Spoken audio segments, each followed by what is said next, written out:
T minus 30 seconds.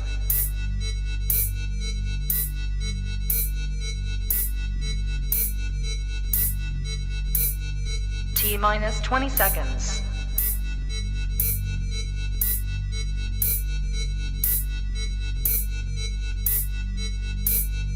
10, 9, 8, 7, 6, 5, 4, 3, 2, 1, 0.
Hey, live from New York, it's my stream of piss.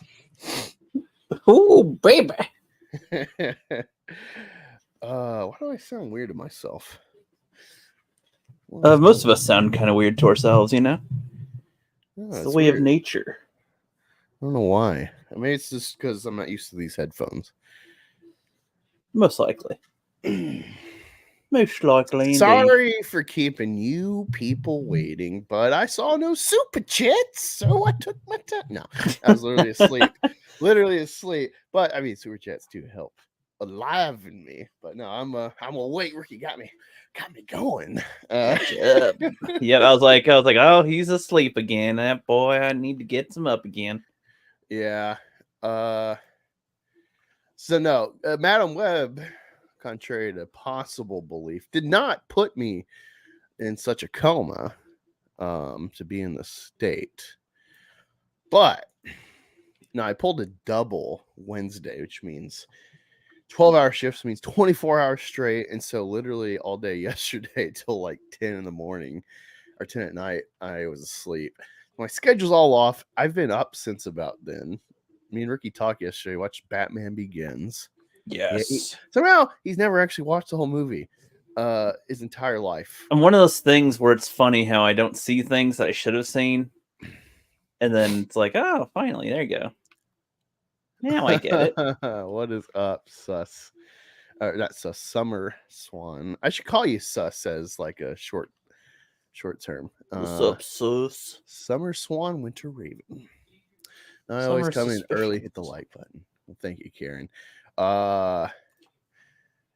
Says, sorry, stepped away for a few minutes. Actually, my mother called. Well, I hope it was a good call.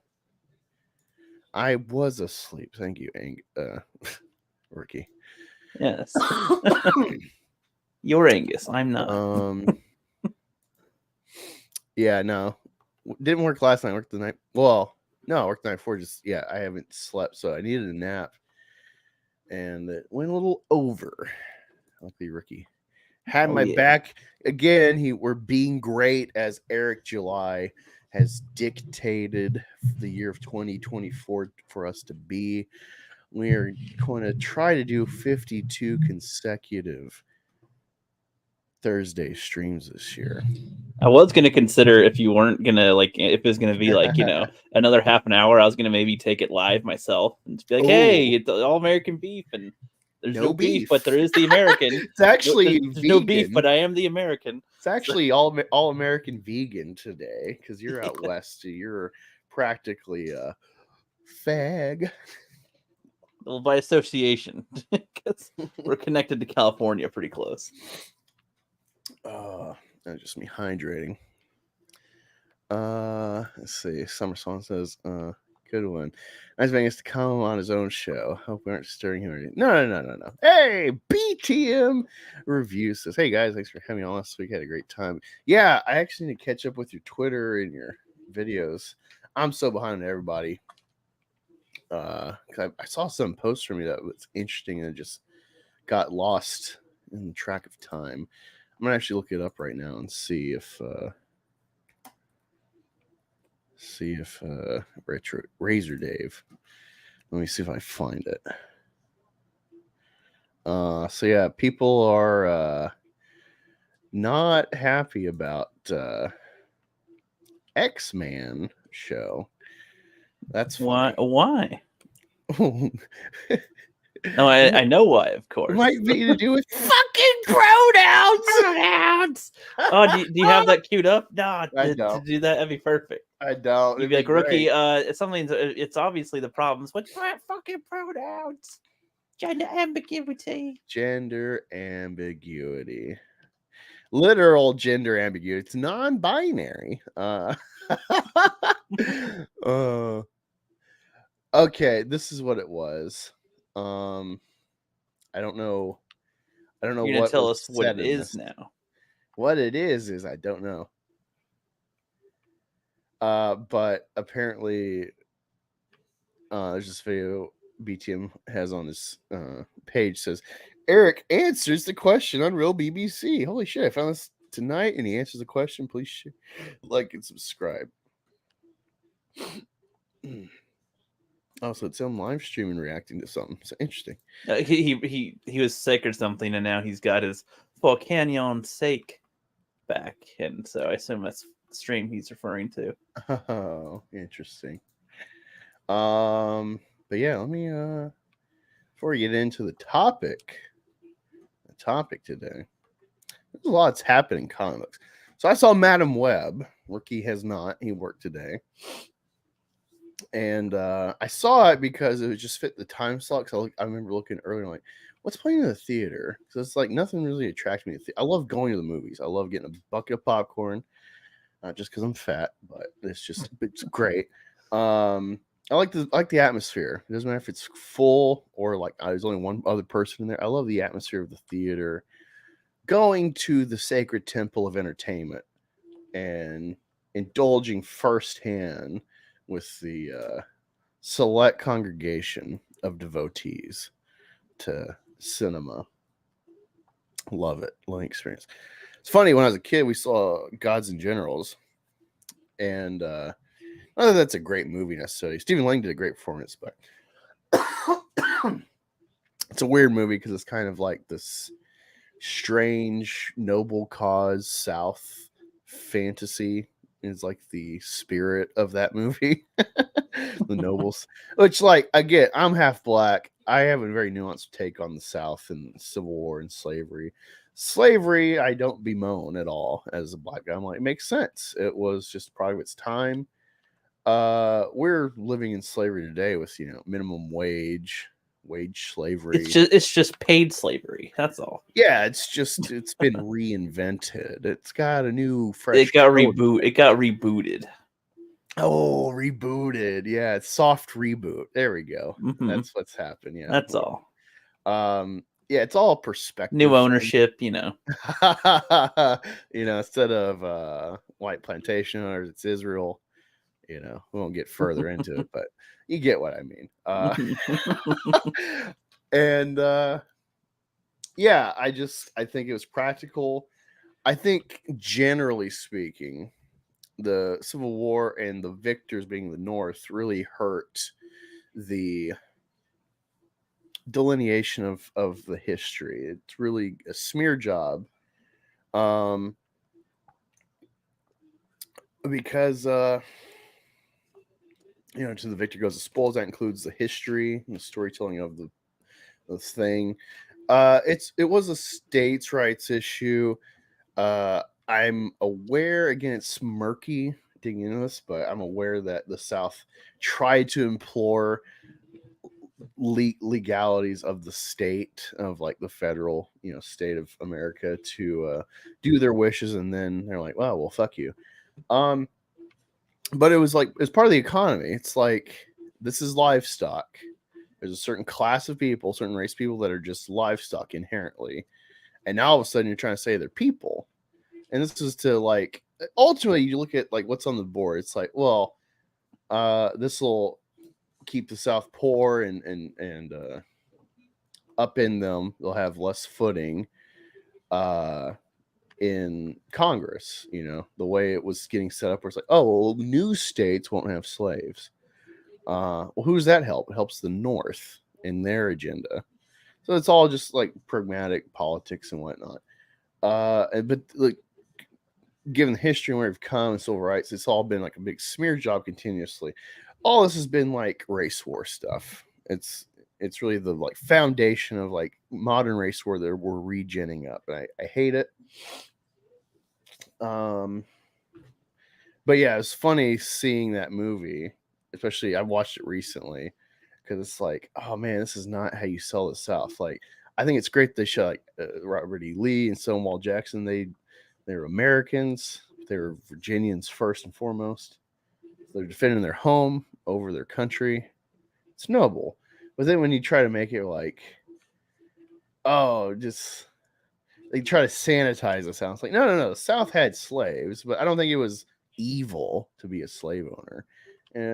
So many people in the Bible were slave owners. God condoned slavery. And that's a big part of like the South and of American history, is like, well, it's like God wills it. He tells us to be nice to our slaves, but he says we can have them. And like, I think people really let go of the reality of like the mindset that allowed slavery. And I think industry would have put it out. You get the cotton gin, and the John Deere tractor came out about 25 years after the Civil War. So if you didn't use a war to outlaw slavery, it would have phased out. Black people would have been slaves still for a long time, another 100 years or so, before it just became like, well, that's the point. But you would have had like, it'd be more like gay rights, where it's like gay rights had way longer time than civil rights, but generally there wasn't a lot of violence compared to like the race wars and stuff that all the bad energy of Civil War caused, of like forced integration, forced personhood of what was livestock.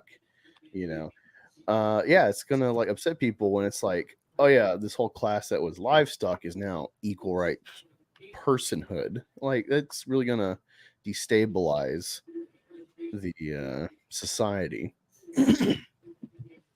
And for whatever reason, that's like a nuanced, that's like a crazy position to have. But yeah, that Mhm. I'm talking about all that because it comes to mind because Gods and Generals was this film. It's like one film I had like a real technical difficulty seeing.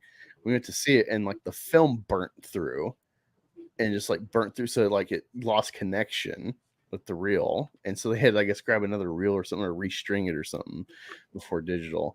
So that was interesting because we were watching and suddenly like you start getting like little holes in the film, and then it just like burns through, and we're just like we're watching nothing. So my 3.5 hour movie actually ended up being like a 4.5 hour setting. Wow. It was an interesting experience, yeah. But Madam Web, I figured it'd be fun for me to talk about and Rookie to like pick up on and inquire as we go through the plot. Sure. Yeah, butter popcorn. So, starting with my favorite popcorn. Movie butter popcorn's great, but favorite popcorn's kettle corn. Love hot bag of kettle corn. And what I do to enhance it is I get a bottle of kettle corn seasoning to sprinkle on the kettle corn. It's amazing. I highly suggest it. Possibly. I think kettle corn's okay. There's not that many popcorns that I've had that I don't like at all. So that'd be Yeah. Well, it's tough one crazy. for me to go, I don't like that popcorn. Like, I don't think I've had one where I straight up hated the popcorn. Yeah, like caramel is probably my least favorite, but I'd still eat it. Like, it's fine. Like, it doesn't taste bad. It's just not my go-to. Yeah, like Cracker Jack with the caramel coating. I mean, I wish it was warm, but fuck, that stuff's good. I love going to like not Renaissance for. I guess maybe they'd have it there, but like Civil War reenactment places, Medieval kind of places that they try to do stuff. Yeah, they'll have like a real kettle, and we like cook in like Well, it's like frontier, I guess you'd call it, because like where I'm from, Oklahoma, they got like a small fort, and so they have essentially, I guess, like a frontier day celebration or something, shindig, where people dress up like an old 1800 style stuff, maybe late 1700 stuff. When it's like Indian forts out there, before, like, because Oklahoma wasn't a state till 1907, and it had like a couple Civil War battles, skirmishes, but it was like, before the settlers and before Civil War, it was like the only white man presence was just a couple of forts to, like, I guess, kind of look out on the Indians, but it was their land. We didn't really America didn't really screw with the Indians, so kind of no man's land, interesting place. And yeah, so you get people wearing old attire, some old music playing, like old style guitars, dulcimers, whatever other instruments that were common for that era. Had some old style tea. You get like old candy, not old candy, but old style candy. That'd be proper for the time. I don't know, just interesting stuff. But yeah, before we get into, let me see, turn my camera on. Oh man, I gotta change the settings. This happens every time. Boy, foiled again. Yeah. All right, now Stupid technology. It should be working. There you go. All right, so I got a package in the mail. I know what it is, but there was this time a year ago I opened a package on camera, and it was very disappointing. And I think it's going to be a lot better now. So let me cut this open. So this is our new segment of what it is. What it is. You're going to show us what is in the box. Yeah. So cut this bad boy open.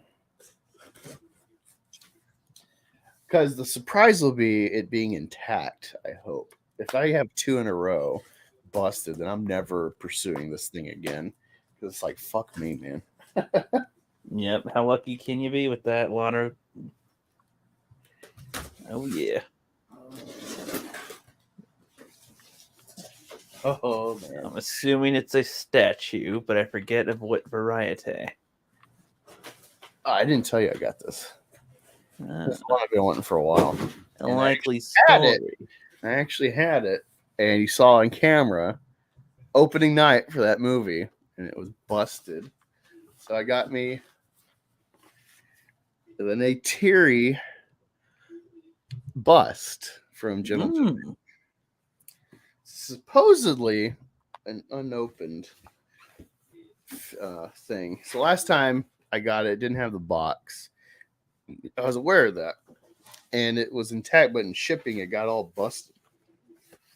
I opened it on camera, fresh that day. I was so excited, and I opened it. I'm like, "Oh boy, it's broken!" And not just like, "Oh, the arm snapped." It was like, no, it was like 20 pieces. So I'd have to take it to a restorationist to a reparationist. A what? To restorationist. Imagine if they had that. I'm a reparationist. I help deal with reparations. Huh. All right, this is weird because it comes with a light. That's weird. Never seen that. I don't know. I guess it's just like a theme. Like, here's a little avatar light. I mean, cool. I guess I'll take it, but I needed a second light to go with my job. You need lights a lot of times. And... Sweet. All right. So it may not. Besides, I guess I'm checking the condition. I assume it's never been open, but maybe it's had like water damage on the box. Oh, but it's intact. Oh, look at that. It's fucking beautiful. Oh. Another one. Oh yeah, okay, yeah. You shut. Yeah, I remember. I remember your disappointment with the one from before and cracked stuff. Yeah, I remember that. Yeah. Okay. So I'll just have to figure out how about restringing the bow properly. That's like the one thing. It looks like they just looped it on the ends. It's not really an intact piece. Otherwise, looks great. So I guess I'll have to figure out making it look like she's pulling the bow with the arrow. So that's the only hiccup on this. But yeah, oh man. Yeah, I just need to figure out where to put the...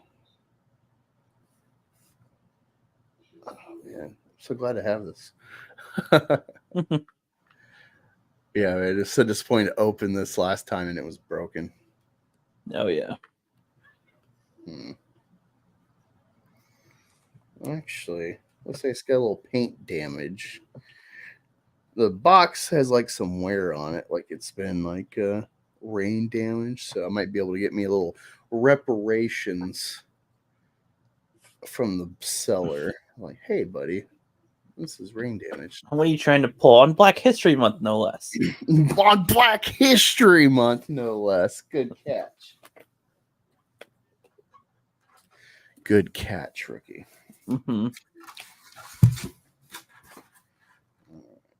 Batman Begins is so fucking good. Yeah. What was your surprises with it? What was like the biggest revelations? I mean, I guess, well, honestly, it was just how tightly they made the story around Bruce and his fear into forming Batman, essentially. Like, yeah, that was a big thing. I thought Scarecrow was not going to be much of anything in this. And I mean, he technically wasn't much at all, really. It was very simple, very simplistic, but it was done in a way that makes enough sense for what you can do based on what I assume his origin is far more goofy in the comics, I assume. As most Batman villains tend to be kind of on the goofy side of things. I feel like they did him okay. He wasn't like a super crazy Crazmo guy.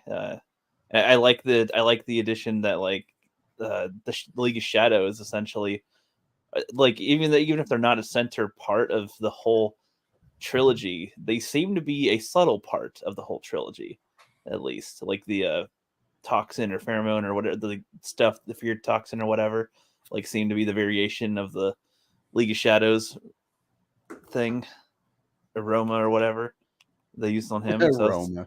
So interesting. I'm like forgetting the specific words I should use for what I'm describing, but No, I like that. I like when they're training, they're doing their stuff. There's a lot of cliche type of moments there, but the dialogue is different than what the typical ones are. And like, when he finally trips Liam Neeson, and then he's like, he's like, you didn't win yet. You sacrificed your footing for a failed victory or something, and whoop, falls in the ice. It's like, that was nice. It's like like a decent training thing, and they're pretty much bulldozing through his training part of everything, but they're still trying to show it being done really well. And I could have taken a whole like TV show just with him. I mean, like people, oh, but they have Gotham and they have all the other shows, and yeah, but like how many of them are like this not watching quality? Gotham? How many of them are like the Dark Knight trilogy, but a show? Like none of them. Like, are you kidding me? Like, again, I've seen all of it. I've seen Arrow and stuff, but they have League of Shadows and that often. They do okay with it. And after seeing this, yeah, I mean, they do like maybe half as good with some stuff, some aspects of it. But, Batman Begins has a really high bar. Like, that is good. So, I think it's my favorite of the trigy right now. After coming off watching it. I mean, it's a good thing. It's nice. I don't think it's the best, but I think it's my favorite. That's interesting. Yeah, I feel like on retrospect, like really watching it deep, because when we watch stuff together, I might have seen stuff repeatedly my whole life. Like Batman Begins, one of those, not as much as Dark Knight, but I've watched it a lot. And with you, it's like certain things because you're just enjoying it with a fresh perspective. Strangely, having seen the other two movies, yes, so it's a weird first time for you, and you have seen parts of it before. But what you're picking up on may accent certain things that I never like perceived or thought of watching it. And ultimately, I guess I'd have to take away that if I'm trying to break down the trilogy in some sort of concise way, aside from the synopsis of the films, is that Batman Begins is like the Bruce Wayne focused movie. And then Dark Knight is a Batman focus. And then Dark Knight Rises is trying to reconcile the two. And conclude the story, and it reconciles it ultimately by like Batman and Bruce Wayne dying simultaneously. Right. And he is a new man without either of the shackles of either persona, either mask of his life. He's a fresh man living a true self now with in hiding with Selena Kyle. Something artistic and beautiful about that. But yeah, no, it's like, it's funny because I generally say like the shortcoming of Nolan, because Nolan really gets the symbol of Batman. That's what it's brilliant about. There's certain things he may not be the best at, but overall it's like, this is the best synopsis of like, what does Batman mean? What is the meaning of Batman? He nails it. Also, he nails the comeuppance of Batman, his own hubris, his whole Messiah complex bites him in the ass. It's like, Dark Knight Rises is a very important film because for one, on it's a very prophetic film because it essentially predicted Chaz Seattle. That's what Bane creates in Gotham. Good old Chaz. I love Bane because he's right. His indictment of the West is apt. He's a good villain because he fully calls out, what the West is. He's a very relatable, at least his ideology is very like, man, I could really get behind that. If I didn't think he was a CIA operative plant to create, chaos, to keep us distracted, I would join Bane and up in the West, destroy Gotham. Yeah, that's my whole problem. It's like, man, I'd love to help like Gaza or whatever, Syria when I was younger, right before I joined the army. I'd read the USA Today and I'd see this whole stuff about Syria and what became ISIS. And I'm like, man, we need to help. We need to help the rebels against this evil government. Why is Obama not doing anything? And then by the time we do stuff, he gives them weapons. And by then, the public knows like, oh, yeah, Syria, the way they're paying like, oh, the evil Assad or whatever his name was is killing his own people. Yeah, he's killing ISIS, who are the people we gave weapons to. like once we knew, the public knew, so the CIA, special forces, they're already over there. They know this. So when we find stuff out, where it's at least like 6 months later, that they already know this. This is how you should assume everything. Whatever comes to light, like Ukraine, they knew months ahead this was popping off in the State Departments. But yeah, it's like it was just too much to learn now. Of like everything's orchestrated. No government is rising and stabilizing without either us and CIA upending it or allowing it because they're in our pocket, or like Africa would be another one. So you'd think Africa would be like the Wild West. That'd be the last continent to just start over clean. It's like, well, not really, because China pretty much owns that continent. So they're not going to let them stabilize. So it's like America and China. It's like the new Cold War of influence. So any like revolutionary, whether it have maybe some great impact on the West to get us straight, or just you believe in the cause of this little nation or something, you want to help them have a chance what America has. Don't waste your time. It's all rigged. That's my jaded view of like, no point. Let me just check. I saw, so Summer Swan says, I'm assuming this is Melissa Baker. She says, you can call me Swan and make it shorter, or Melissa if that's easier. I'm logged in on the computer, not my Android. Nice. We had Hoff saying, sup, fellas. What's up? Fellas. Yeah, if you don't know, last week, 2 weeks ago, I saw Ryan Long with Hoff. That was a good show. I really liked it. I love the spastic, crackhead, sporadic kind of, just like, it's very punchy. Like, again, Northeast has like the best comedians in general, because I think it's a subconscious thing. It's inherent to the style of the people. They're very punchy, very quick-minded. So this leads to very interesting, quick humor. It's my experience in the military. It's like, it's always like the Northeast guys I was attracted to, friend-wise, whatever. The person I like the Northeast people. Maybe because I'm from Oklahoma and we're just, dumb hicks. We're slow. There's something about like their style. Sir Angus Fungus. What a great place to be in the chat with that name. So it's summer in Australia, so we're currently melanin heavy. And Mr. Angus, well, I guess Mr. Fungus, you're a mod for EVS, if I'm not mistaken. Yeah, name sounds familiar. Hofcast says, I kind of want to watch Morbius tonight. Haven't seen it, but Jared Leto can do no wrong. Oh man, he did so much wrong in that, and the Suicide Squad, not the Suicide Squad.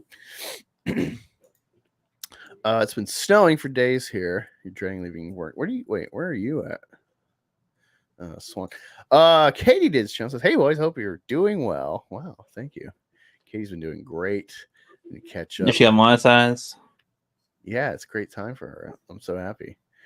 Detractors are winning. Yeah, Karen's in Canada as well. Popicon says Bangus and Rook. What's that, a peace sign? Or is that a bunny? I can't tell. Either way, it could be both. Who knows? New Brunswick. So yeah, she's no, that's Karen. 20 degrees on a Friday. The beer's temperature. I think you mean Celsius because you're an Aussie. Looks like I'm caught up. Everyone's kind of saying hi to each other. So sweet. But yeah, Madam Web. Let me pull up just so I don't lose track. Pull up the Wikipedia. Madam Web. I've been getting a lot of reading in. For me, that's a lot of reading because I suck at reading. I'll read a comic here or there, but otherwise, I'm actually trying to read a couple real books. I'm reading Human Target by Tom King. The apparently dreaded author of a lot of Batman from the Rebirth era.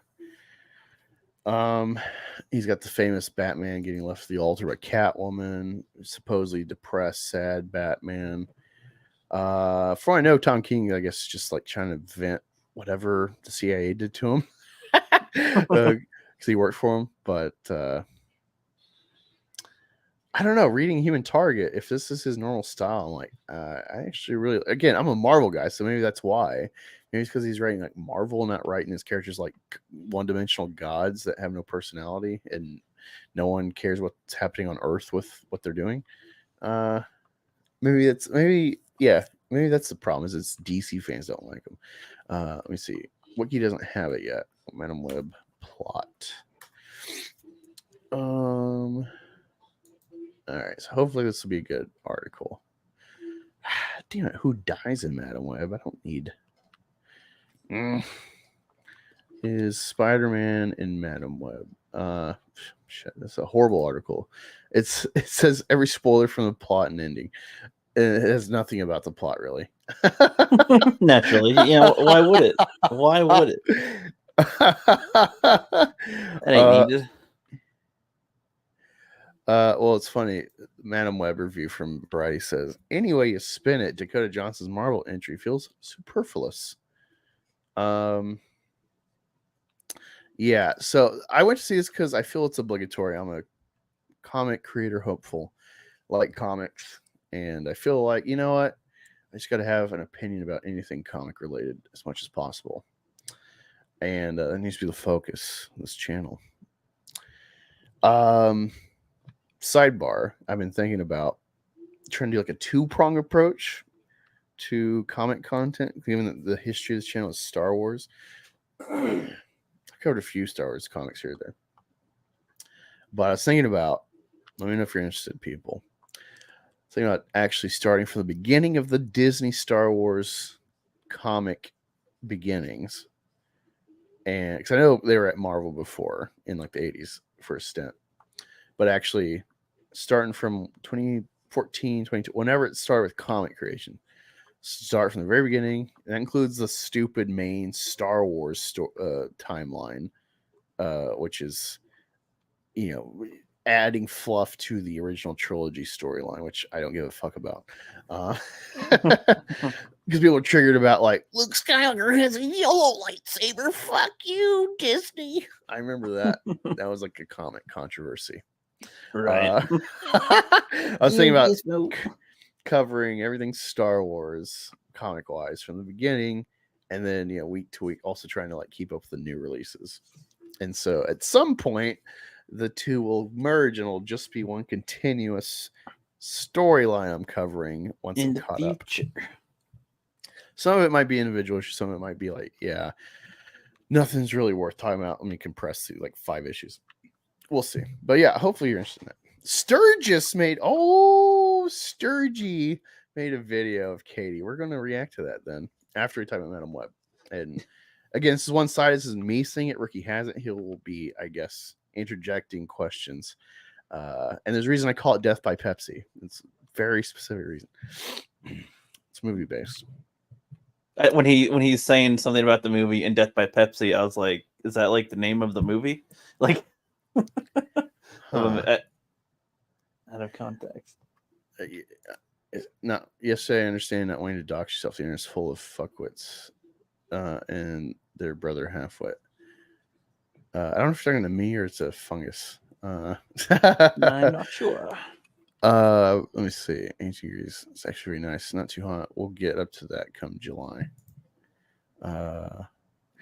Angus says Tom Taylor hates AC/DC. He's the Valentine's man, apparently. I don't know the Valentine. I don't know any Australian shit besides Wolf Mother, AC/DC, and Airborne, and Crocodile Hunter. And I guess Crocodile Dundee, but I haven't watched them since I was a kid, so it doesn't really count. That's my knowledge. It's my knowledge of, and everything is poisonous. You gotta check your shoes every day. You gotta check your car handles for spiders, snakes, birds, little rabbits or something. Doesn't Australia have the plant that they have makes you want to die? The gimpy plant, otherwise known as the suicide plant, because people get a little touch of it, and they after a little while you have so much pain they end up killing themselves. Animals. It's literally the happening. People thought the happening was such a joke, and it's like, oh no, it's a real plant in Australia. Based on a true story. It's based on it, or it's like, what does he say, Mr. Krabs? About It's the based on a real thing. based on real plant-based Minecrafting. Well, no, it's funny too because there's also another tree. I don't know if it's in Australia. I think it might as well be in Australia. That like if you try to burn it, the like smoke will kill you from it. Like whatever. Like it is. Huh. You can't like its leaves are deadly. Its bark is deadly. It's whatever comes off. It's deadly. And if you try to burn it, it'll kill because they're like I forget why. If something was happening and then like this village was trying to burn them down so they can get them the fuck out because chopping them down was causing some injuries or something. They tried to burn them. Well, then like the whole village got super sick or something. And it's like, oh Jesus, like you just can't get these things.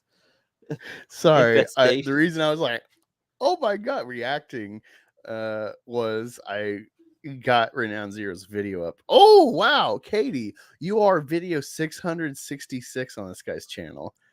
Interesting. I'm not superstitious about that number because I'm not fucking Christian, but knowing Christian, it's a very interesting number to have arrived on Renowned Zero. I'm subbed to him, by the way, because he did that recent video, so I'm just like subbed. And I said like hashtag we will win in the comments. But it was funny because his thumbnail is an Eric July thumbnail, classic black with yellow bottom, where it says it's got Eric July laughing and he's got like a word bubble versus, and it has Katie's picture. So the thumbnail says Eric's going, ha ha ha, the fuck are you going on? You heifer, who are you? And then Katie says, stop calling yourself Jesus. And the bottom has the title says Frog Worshipper Melts Down. Yes. It is pretty funny too, though. It's like Frog Worshipper, as he makes only videos that almost nothing. He worships Eric July. He worships the arm hair while she worships the frog. That's fine. Well, it's my whole Venom thing. It's the whole joke of if we shave Eric, we can save Eric. That the hair is actually a symbiotic creature in control. He is Samson, Black Samson. Well, if Samson was controlled by a symbiote like Venom, then yes, exactly that.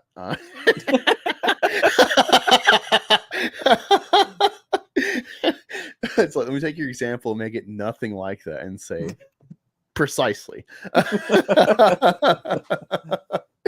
Oh my God, thank you, Katie. We are going to react to that after Madam Web commentary.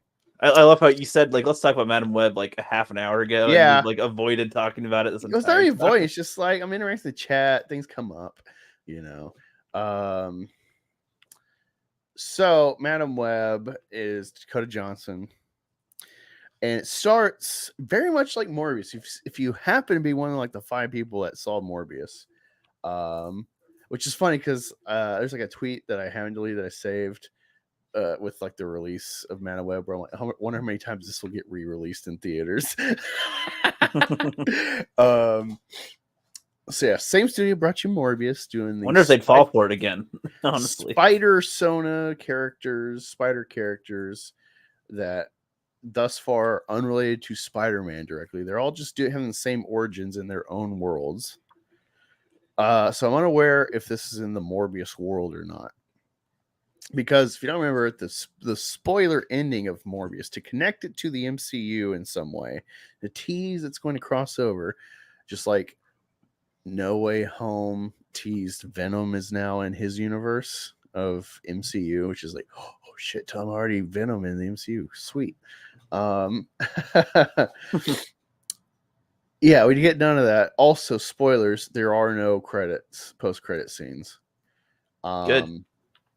No, that was like, that's like the fun. You sit around, you're like one of the people that devoted, and then nothing, not even a like, hey, we'll be back later, like nothing, no effort. This is a really bad sign. I'm fine with really bad sign from a Marvel related property. I'm fine with them not doing that anymore or all the time. That's fine. No, they're not needed. They don't make it. Traditions. No. America's built on traditions. We must respect traditions if we are to sustain the West, rookie.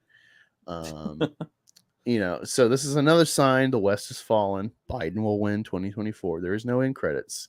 Bad omen. That could be a video itself. No end credits and end game. Biden wins 2024 election. We're gonna come back to this clip come November. You're gonna mark my words. I mean, I would love Trump to win, but I don't. The game's rigged. It's rigged.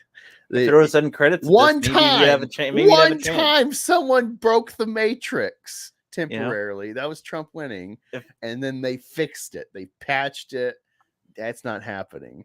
If there were end credits in this movie, then Trump might have a chance. Slowly, they're jailing all of us that are not part of it to get everything back on track. Quit making people think too much.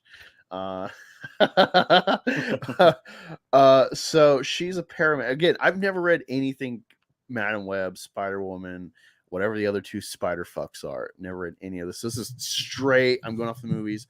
I think this is so bad as in uninteresting that it makes me want to read the comics. So usually you want the shit to be really good to interest people to go back and buy or read the old stuff. But this one's so not necessarily bad, but just so uninteresting that I want to read this to see if it is like an inherent, well, it's women characters. Of course it wasn't going to be good. Or if it's like, wow, they really raped the delivery of these characters. But she's a paramedic. Oh, actually it starts for like Morbius.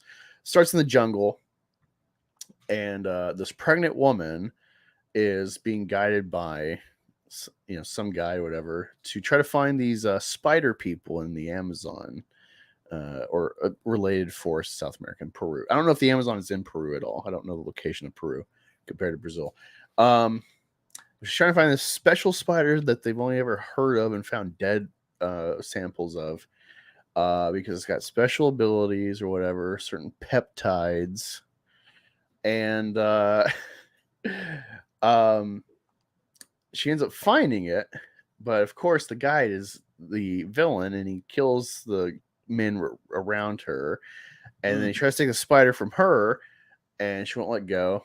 And then he shoots her, and so she's dying. The spider people react because they mention this whole like legend of the spider people that like protects the forest or whatever. In the legend of the Spidery Man. Yeah, and they like instantly hop in, but they don't react to that guy. They let him get away, which is like, it seems like there's multiple of them, so you'd think they'd have enough to like, all right, guy, you have the pregnant woman.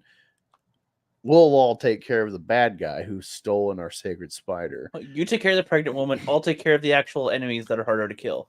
Yeah, it's just one guy with a gun. He hasn't even been bit by a spider yet, so like he's just a guy, and they can dodge bullets because they're spider people. So it's plot contrivance because it seems like there's multiple, because there's like a whole tribe of them. One man, even if it's like a tribe of more than just spider bit people, there's like a troop of spider people that like maybe it's like Black Panther or something. Like I don't know. But yeah, a woman dies, and if she births Dakota Johnson's character, and they tell the baby, it's like, you will come back here to complete your journey or something, to find out answers. Your life will be hard. And we fast forward. So this is 1973, and we fast forward to 2003. I don't know why they dated this movie to be retro 20 years ago. I don't get it. It's the style, man. It's cool. But they go in the future, and she's a paramedic, and we start, and she's like driving, and Adam Scott from the Calzone guy from Parks and Rec, he is her partner paramedic, and he's trying to do compressions while she's being a hotshot driver. And instantly I'm like, oh great, we're doing this like woman thing. And then they go to the hospital, they drop off the body. Her whole thing's like, this person's not turning room temperature on my watch. It's like they can die at the hospital. It's not going to be my dead patient, which is like, I was making the Army. We were taught, well, you don't have the legal capability to declare anyone dead. So technically you never have a dead patient as a medic. So little silver lining for you. I've never had a dead patient. And then like at one point she's like dipping, dodging with the vehicle, and all of a sudden she like clear cold stops because this stupid black bitch from like a prep school flips her off. and there seems to be just randomly no sense of urgency. There seems to be like no sense of urgency randomly in this whole, we gotta get this body to the hospital. And they get to the hospital and they're like doing their paperwork, whatever, of like transfer of patient care, whatever. Oh, so the person's dying and they're just like leisurely going around. Well, at times it feels like, oh, we're fucking fast and furious through the streets of New York, and other times it's like there seems to be like, hey, get the fuck out of the way, child, we have a dying person. No, it's just like she just sits there and is like, move, and then the girl seeing an ambulance with its lights on just goes, fuck you, like she's the state or something, which technically she is.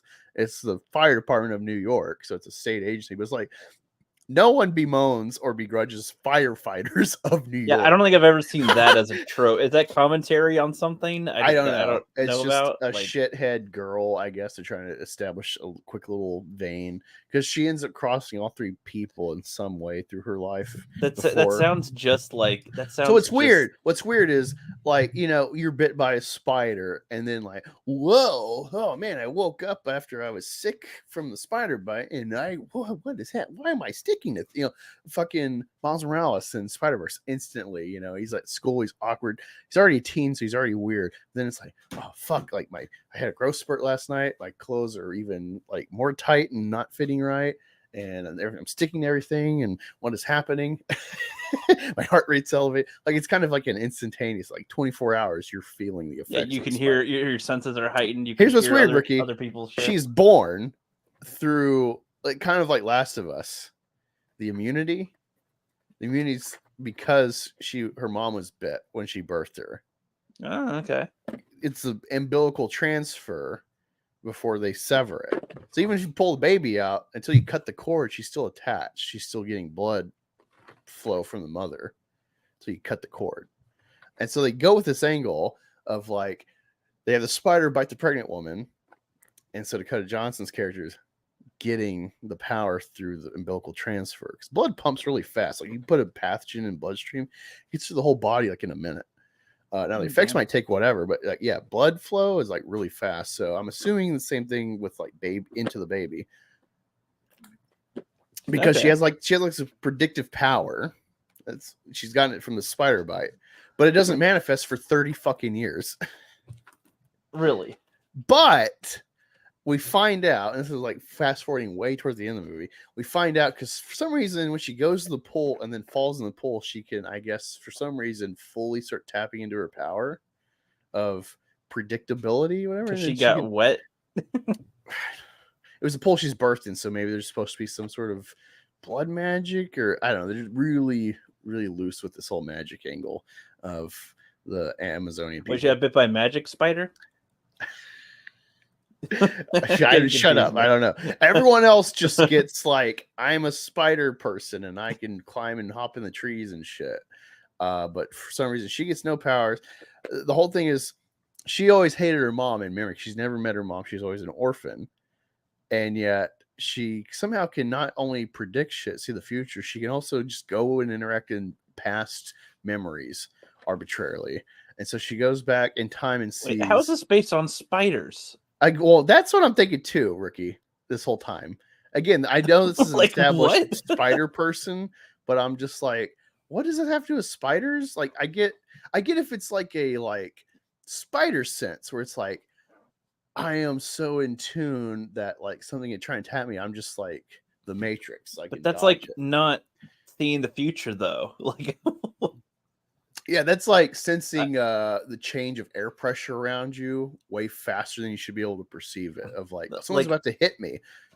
Like I've heard arguments of McGuire. Like I've heard theories that like sloths maybe can see the future because they're so slow. Like they how are they alive? If they how are they alive? How are they not one of the lowest on the food chain? Well, it's probably the algae creating a mold on their body. It makes them. It's probably like they taste bad, like ripping into their fur.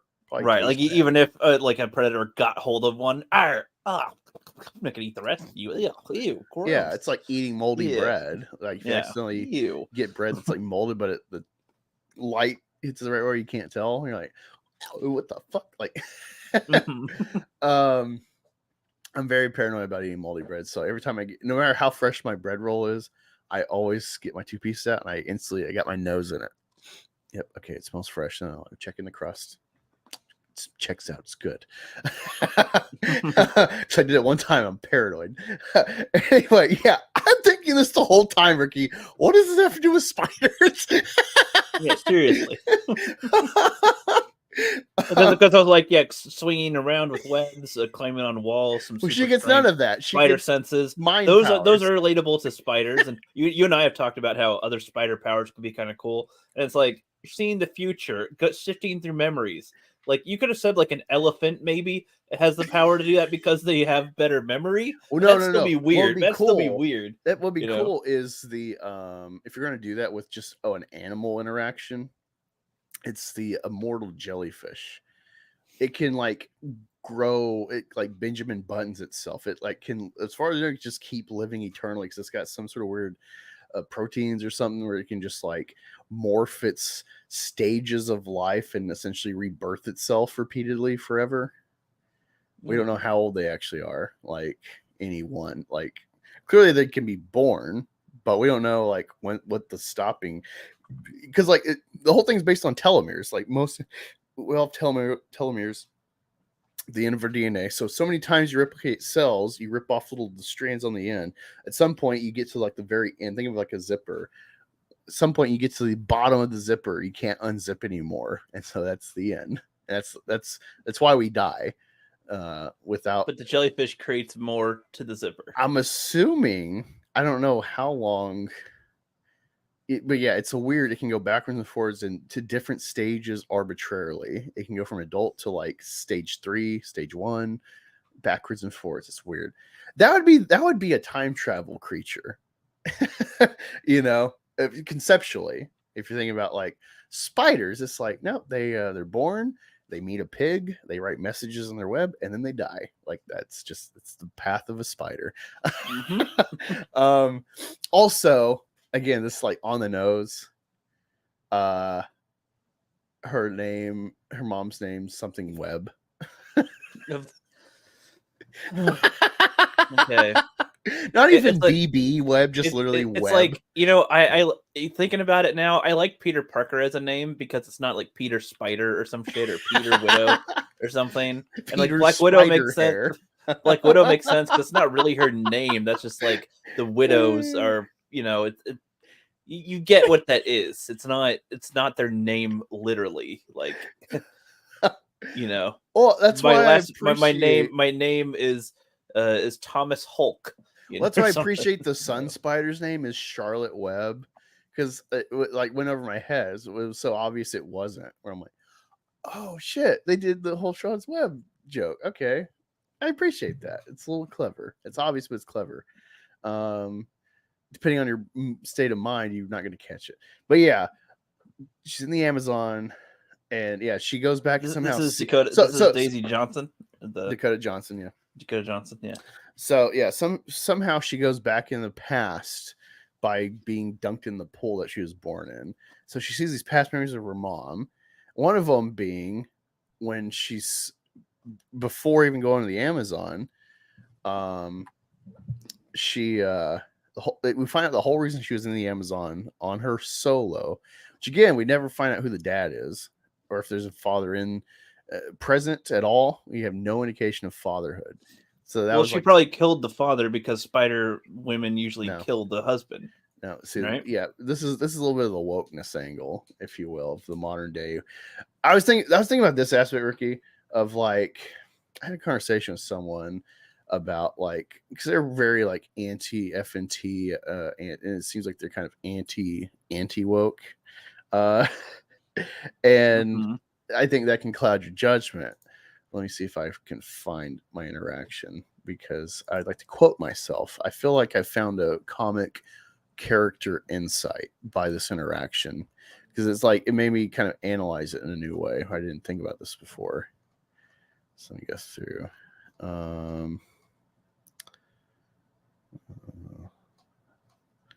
So I had an argument about celebrity marriages. That's not it. People in the chat are liking the name Charlotte, by the way, in general. Right, exactly. That's a good spider person name. That's like one good thing from the Sun Spider, the fucking handicapped spider person with the wheelchair on their back. The character's name is Charlotte Webb. And it's like, all right, that's clever. Come on. I feel like this is a longer post than I had. I know I'm close now. Have you now? Yeah, it's just a matter of finding their name so it'll stick out to me. Well, while you're looking, what happens next?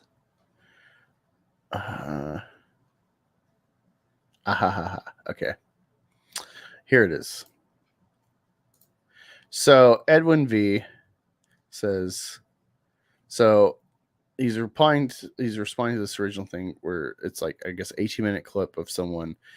I don't know if this is the person sharing themselves or what, but this person, Abraham B. Ayers, says, the attack on reality orchestrated by the sentiment of Marx through feminism attacks narratives for a reason. They seek to pervert and mock any coherent masculine story. This is why you have bitter women crying nobody takes the Marvel seriously.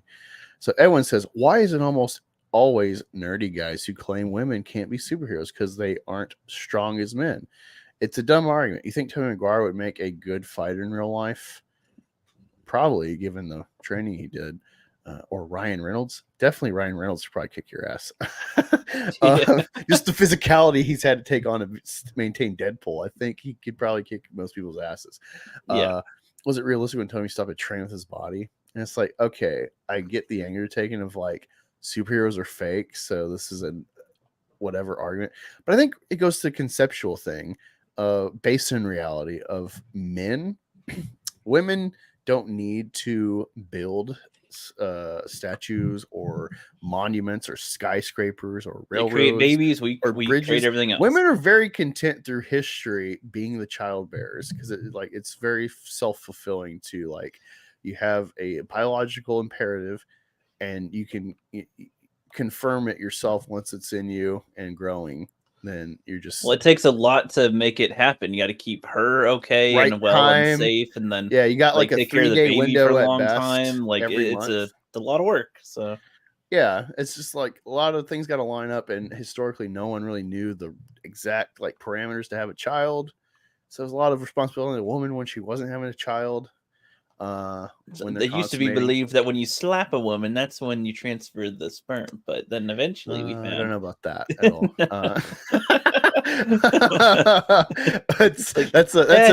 That's an Al Borland moment. I don't think so, Tim. That would be pretty funny though. It's like a lot of men. It's like I thought that when we're violent to our women, that's how we make babies. But well, okay, it's a weird thing, Ricky. You think about ape comparisons, and how they might apply to humans. There's a study because chimps are very promiscuous. They don't really make pair bonds necessarily. But the more violent a male is to a specific female, the more likely her children are only his. It's a weird correlation to a more monogamous, at least even if that male is sleeping with other females, the more he beats a certain one, the more likely all the kids are his. There seems to be a correlation with chimp violence on the female with the male's paternity confirmation. And so this could be like the route to study like an underpinning of like why do we beat women? Why is it like a thing that men do historically, will beat women, and why do women stay?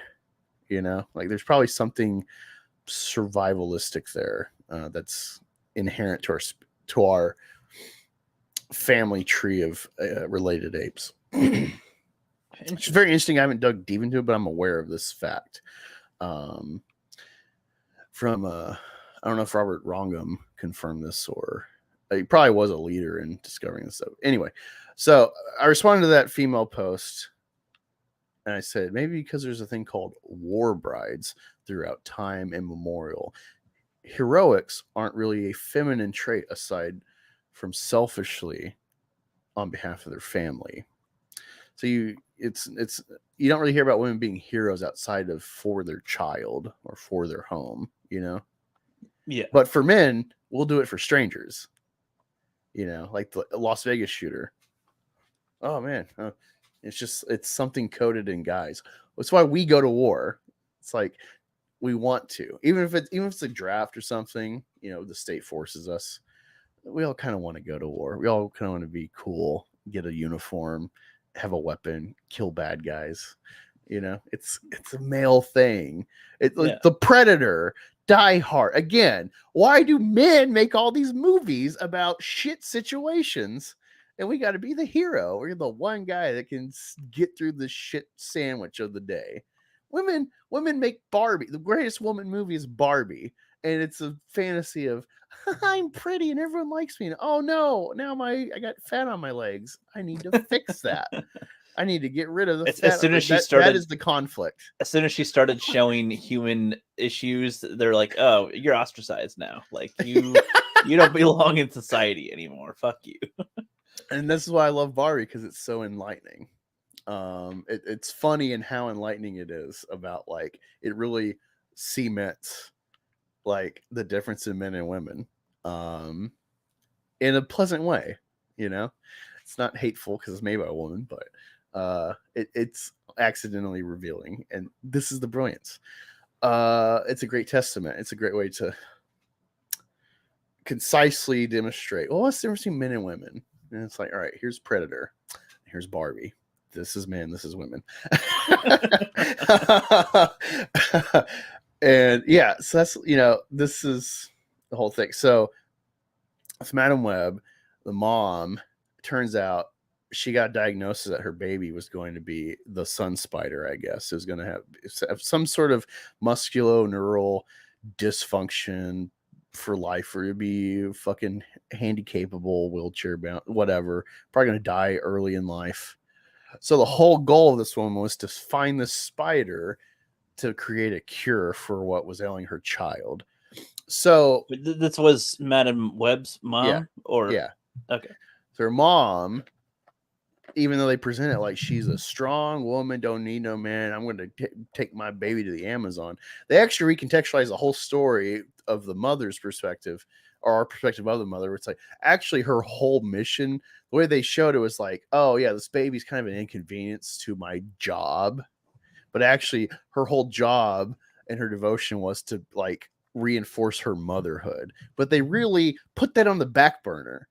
And so Dakota Johnson's character is like this apparently sexless, independent woman with a cat, and she gives milk when she comes home.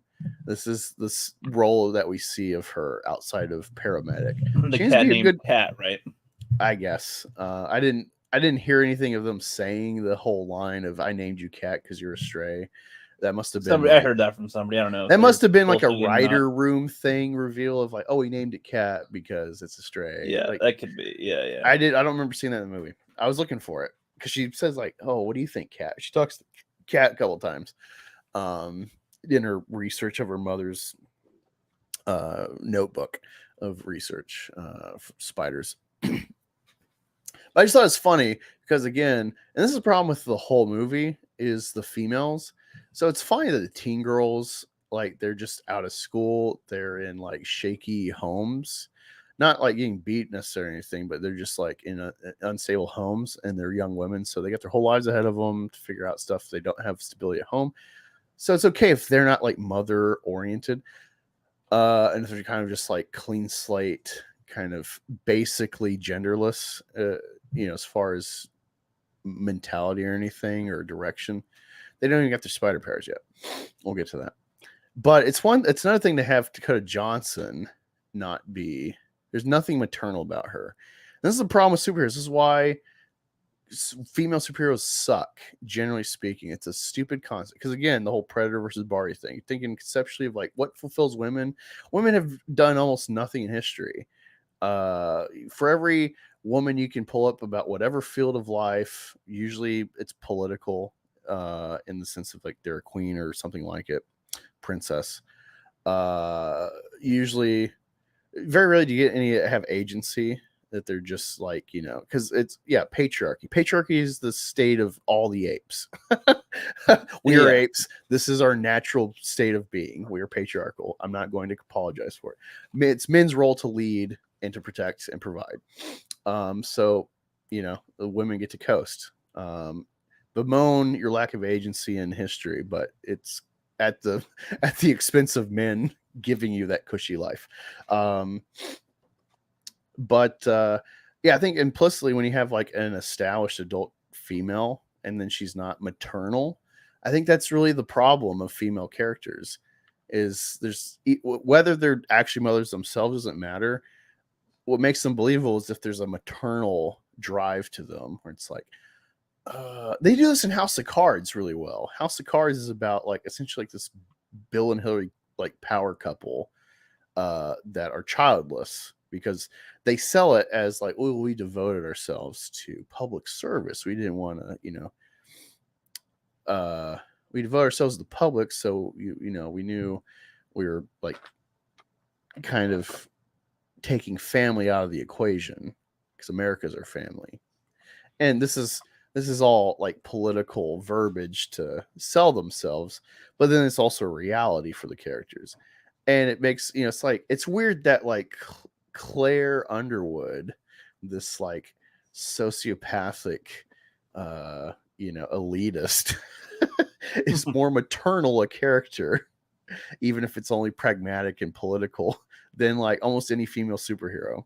I think it's a real problem. If you don't have something, either you need female characters to either, generally speaking, they resonate when they're either villainous and their sexuality reflects that they're not monogamous, that they use their sex as a weapon, because again, women aren't strong like men, so this is their subversion of power is through sex, and so that's usually villainous of women to do. Maybe you'll have a James Bond type like Black Widow that uses sex for her role in the state to help, but generally this is a villainous quality of women because she's not preserving her maidenhood.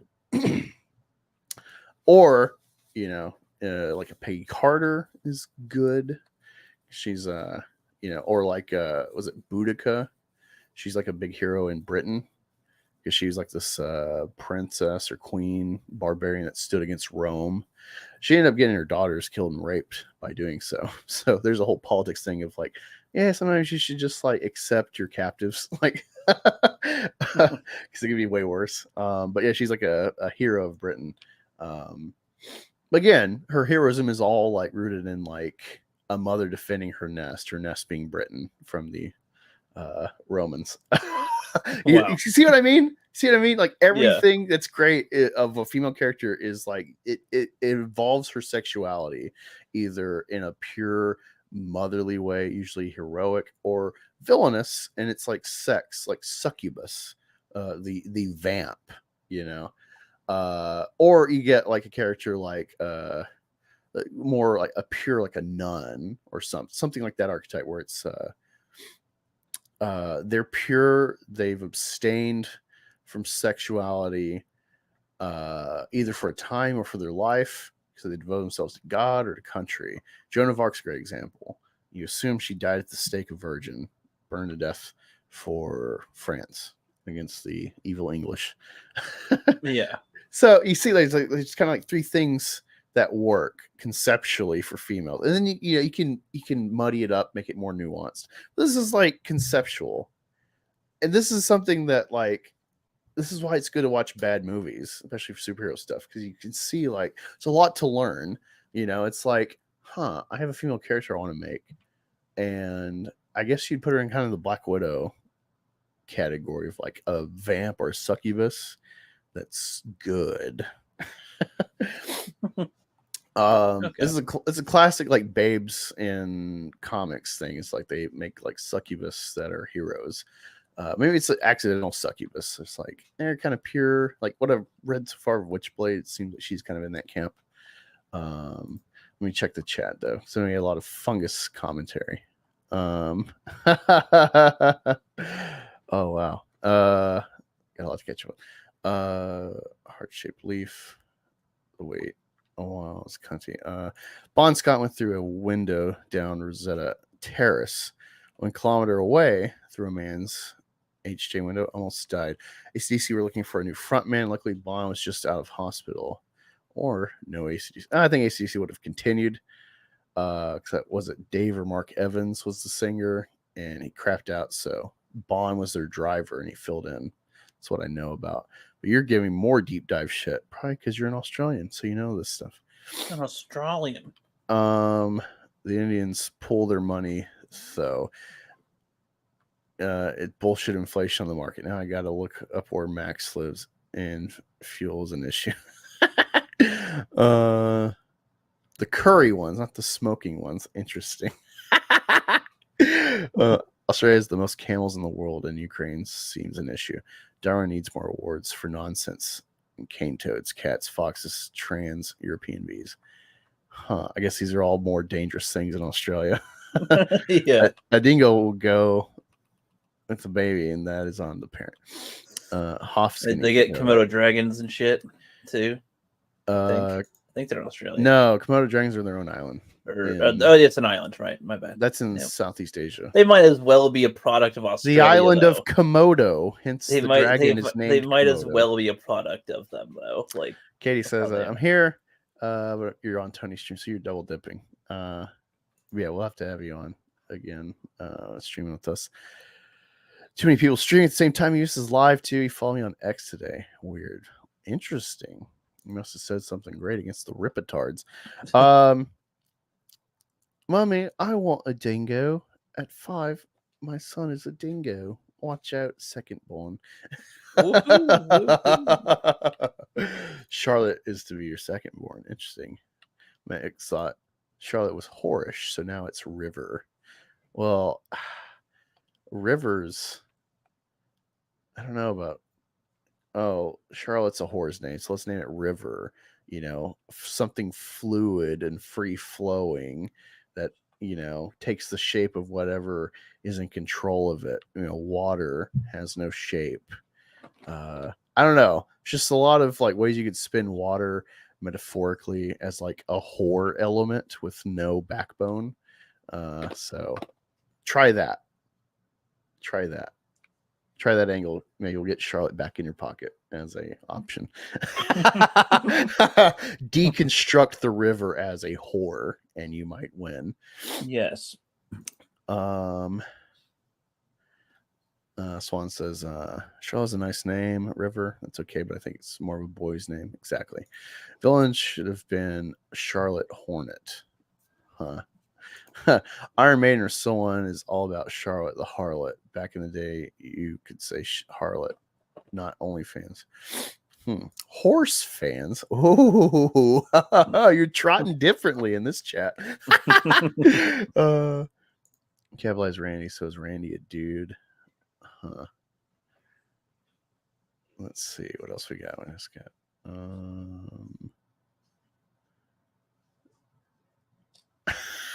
I assume 2 of clubs is some sort of insult. I wish a man would give me a cushy life. I'm self-supporting. Well, again, you have that option because men made the society that gave you that option because your foremothers cried about it and said, like, fine, stop nagging. You can go work in an office. Fuck. Oh, gosh. And now y'all making TikToks crying about that. It's just no fucking pleasing you bitches. It's that again. This is another great example of why Barbie is such a fucking monumental, beautiful. I actually got a Barbie shirt. I got this new Kiss shirt from Walmart, but I also got a Barbie logo shirt because it's like this is such a great movie because the whole conflict, second half of the movie, the Ken War, is because of the Barbies. It's like unknowingly, I think Greta Gerwig kind of showed like, yeah, pretty much every conflict in history is because of women. Yes. Good old. Yeah. Again, I hope you understand. I'm generalizing as well. I'm just talking generalities. I understand the nuance. I understand like, oh yeah, most women were middle or peasant class through all of history, just like men, but. It seems to be kind of a distinction, again, war brides, like women have an implicit value because you have a whole, men, we just, unless we're hierarchy or something, or, not necessarily courageous. I'm trying to think of words. Not necessarily manipulative, but just like, can be a good speaker when people are aside, a good orator. It's most men through history, no matter what their actual rank in like classes, like most men, we got an uphill battle. That's why men can like, I think there's been stories like rich, like Wall Street guys being friends with like homeless people, because like men, we can go past the like societal barriers and have harmony, have philos with their fellow man. Women don't have that. Women hate each other, mothers hate their daughters and vice versa. Take that, Women man. want no prosperity for their sisterhood unless they are on top already. Then it's like, I hope I hope you're gonna be all right. You're gonna be so good. Oh, your marriage, your wedding's gonna be so pretty. Because like you're already like Giselle with Tom Brady, so you don't care. You're already winning. That's when you're happy for all the other girls, is when you're on top. Men, we're like, dude, you got a Ferrari? How do I get a Ferrari and not steal it from you? There's a few guys that will just steal it because they're not real friends, but most guys are like, my friend's winning. How do I win like my friend so we can both be winning? That's how guys think. Hey, what's up, Bad Take Bojan? I still haven't finished. It's right here on my desk. I've just been distracted. I should have brought this to work and finished it, because it's not hard to read. Let me show you like how the words are. This is like every chapter is like this. It's like a page and a half or less. This is the haunted vagina. Right. But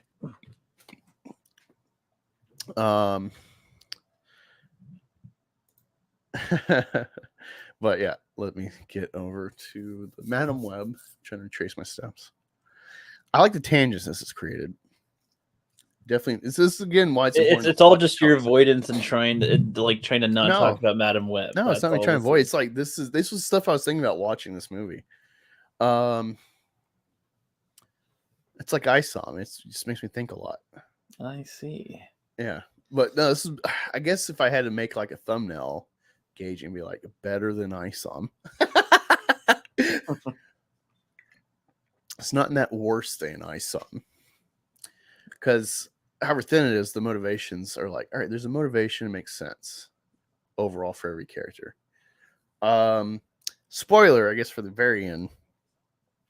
So it's like the whole plot, once we establish Dakota Johnson's a sad, lonely cat lady, paramedic. Also the star of this whole movie, like her partner, Adam Scott, he's like the only like person in the film. Everyone has like a setup where it's okay, we understand who they are, but Adam Scott's like the only character, and it's like, oh shit, I wish we had the Adam Scott movie with Spider Women in it, because Calzone guy from Parks and Rec, he's great. He's a person. He feels like, I like him. And then he's the uncle-in-law, well, I guess actual uncle to the child, but he's the in-law to Emma Roberts, whose husband character is gone, I guess, in the military somewhere. This is all taking place in 2003. Let's keep that in mind. So the villain is the guide who killed Madam Web's mother in the Amazon. He stole the spider, and because he stole the spider, he has a curse on him that he's trying to avoid, because he believes in this whole superstition and stuff of the spider people. Now he's had it confirmed firsthand. He's stolen the spider. He's going to use its powers for whatever. He's apparently gathered, amassed a lot of wealth. We don't know what he does, but he's amassed a lot of wealth. We meet him 30 years later. He's going to an opera. He's got like a pretty gilf with him. And he takes her back to his cool apartment. And he's got like this like, weird like terrestrial thing in the center. It's got a spider in it, of course. And he fucks the lady, and then he's having a nightmare of spider women. From the trailer we've seen, the 3 spider women kill him. So this is and so he can see the future too. Yeah, but he's also a spider person. Like he's actually got a spider suit and can crawl on the walls and stuff. What was his name again? He said what? I don't know his name. His real name is like Ezekiel, but I don't know his character name. I don't know. Like he is that guy person. Yeah, I have no idea what his name is. As a villain, if you're a Spider fan, could. But yeah, he also has visions, and every night he has this nightmare of 3 Spider-Men are going to kill him. So he's trying to figure out who they are, and so he sees them like in their outfits and shit. Yeah, he has no idea, and so he is That's funny. trying to. He, I guess, gets like sketch-ups of what he's explaining in his mind, what they look like, and so this woman has general rough imagery to like scan all of New York. So the whole reason he was with that gilf, he took to his apartment. Also, here's the thing: he can poison people to death through a touch if he chooses. So if he holds you for like 20 seconds, you're dead because he is infecting you with like neurotoxins that will essentially neurotoxins versus, I think it's hemotoxin. I think that's the 2 different toxins of like poison venom from creatures. Hemotoxin is like it starts coagulating your blood. Neurotoxins attack like your nervous system. So generally, if I'm not mistaken, there was some rule of thumb: if you knew what kind of snake bit you, depending on which venom it was would determine if you would want to tourniquet the wound site if it bit your arm or leg. Of like one venom you want to pull and keep it in one area, the other one's like actually it's better if you let it pepper your whole body because you're better able to fight if it actually disseminates in your body versus stagnates in one spot. I can't remember which way it was, because either way it like makes sense that it could like totally destroy you. But anyway, he can do this neurotoxin shit.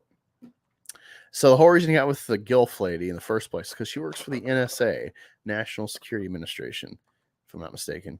So think this is 2 years after 9/11. So Patriot Act, all that, it's we're going for it. Everyone's on board. Mass surveillance. And so they use her ability. They never explain what she did, but she's an NSA agent. So I guess her ID gets them patched into all access to do whatever they want with surveillance. So he can find these girls from the images that he's had drawn from his head. And so somehow this is already like such a weird plot with the like, so yeah, already. His whole goal like, is to kill these women, these young women, because he keeps having a vision that they're going to kill him. So he's out to get them before they get powers, before they become spider people. All right. And so when he's looking for them, they're all in Central Station.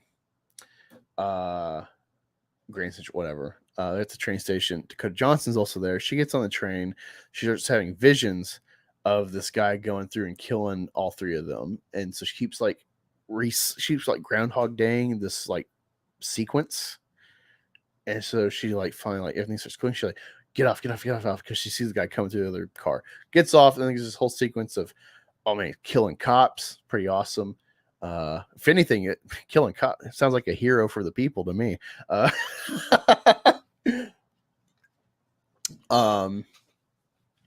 But yeah, for some reason he's like killing all these cops really quick because he's a fucking Amazonian Spider-Man. And yet he never actually apprehends these girls that have no powers. Madam Web has a little bit of predictive powers sporadically. And then she steals a taxi, kidnaps them. And it's funny because one of the girls that initially is like, help, she's trying to kidnap us. She's like, no, stop. And then like they start getting attacked. So then they run off, get in a taxi. And then they check the radio and it's like, yes. All right. They're reporting on it. And it's like, oh yeah, we think it's this woman, Cassie, who's kidnapped these 3 women. So she's like, fuck.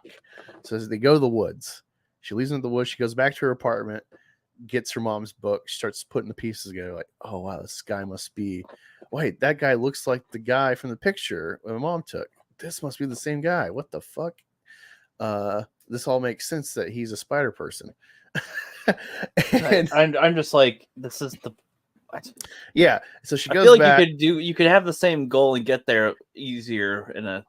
Again, this whole movie felt very like, contrived, but I don't know what I would do different because I don't know these characters. So I'm just like, okay, whatever. Well, like, it's just like the old, because like it makes me think of Spider-Man and X-Men, the ones from the 2000s and stuff. It's usually very simple the way that they are. Yeah, it's usually very simple and not hard to follow at all. Very simple. And then with this stuff, it's always like just so ridiculous. All these ridiculous things, all these ridiculous ways. It's like it almost reminds me of the Rise of Skywalker in the attempt of like, all right, here's you have to have a box Somehow to go to a key Palpatine's to go to returned. another.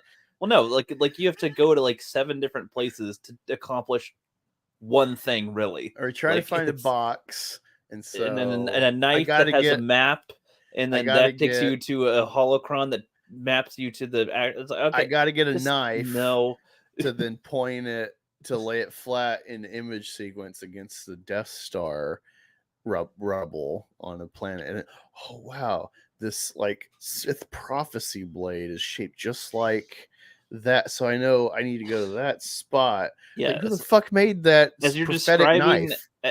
describing the plot here, that's what this sounds like to me. It's something like that. It's just You know like, what it was? They were trying to like be cool like Indiana Jones with his light beam in the first one, where it's like he needed the right size stick to find the spot in the model. Right.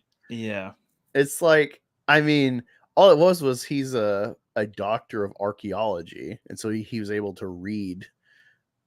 He's able to read the hieroglyphics or whatever. That's all it was. The Nazis couldn't figure it out because they didn't know where that one little spot was, and then they didn't have like the most learned of men to like, oh, if they tried this, they had like the wrong size stick, because he knew from research like the stick had a certain dimension to it, the height. So literally all like his insight was just knowing actual like tangible things, nothing crazy, nothing prophetic. Yeah. You know, and this is what they don't get is like they get like the mystery imagery of like, oh, he figured out the puzzle, and it's like, right, because he knew to like how to read things.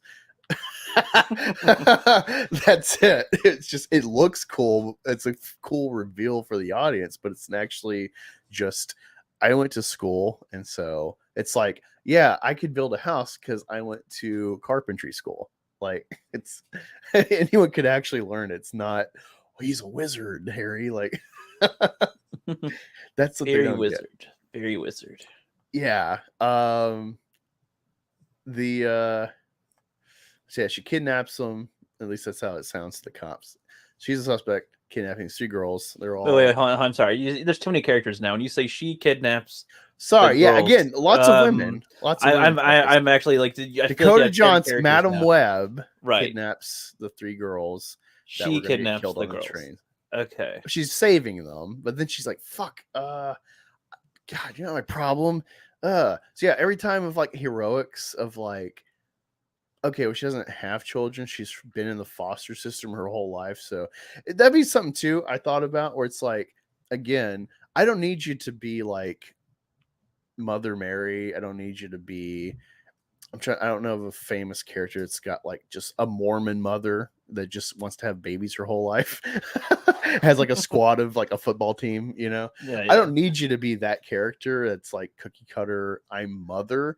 My whole thing is conceptually, there's like kind of a certain trope to make characters believable. You follow this through line, you can make a lot of nuance around it, where it's like, I want to be a mother. Actually, you're barren. So now you project, or like in her case, she's a foster kid. So like maybe, you know, she resents her mother that she never knew, because she, from her view, got herself killed in the Amazon being reckless as a mother, waiting for childbirth.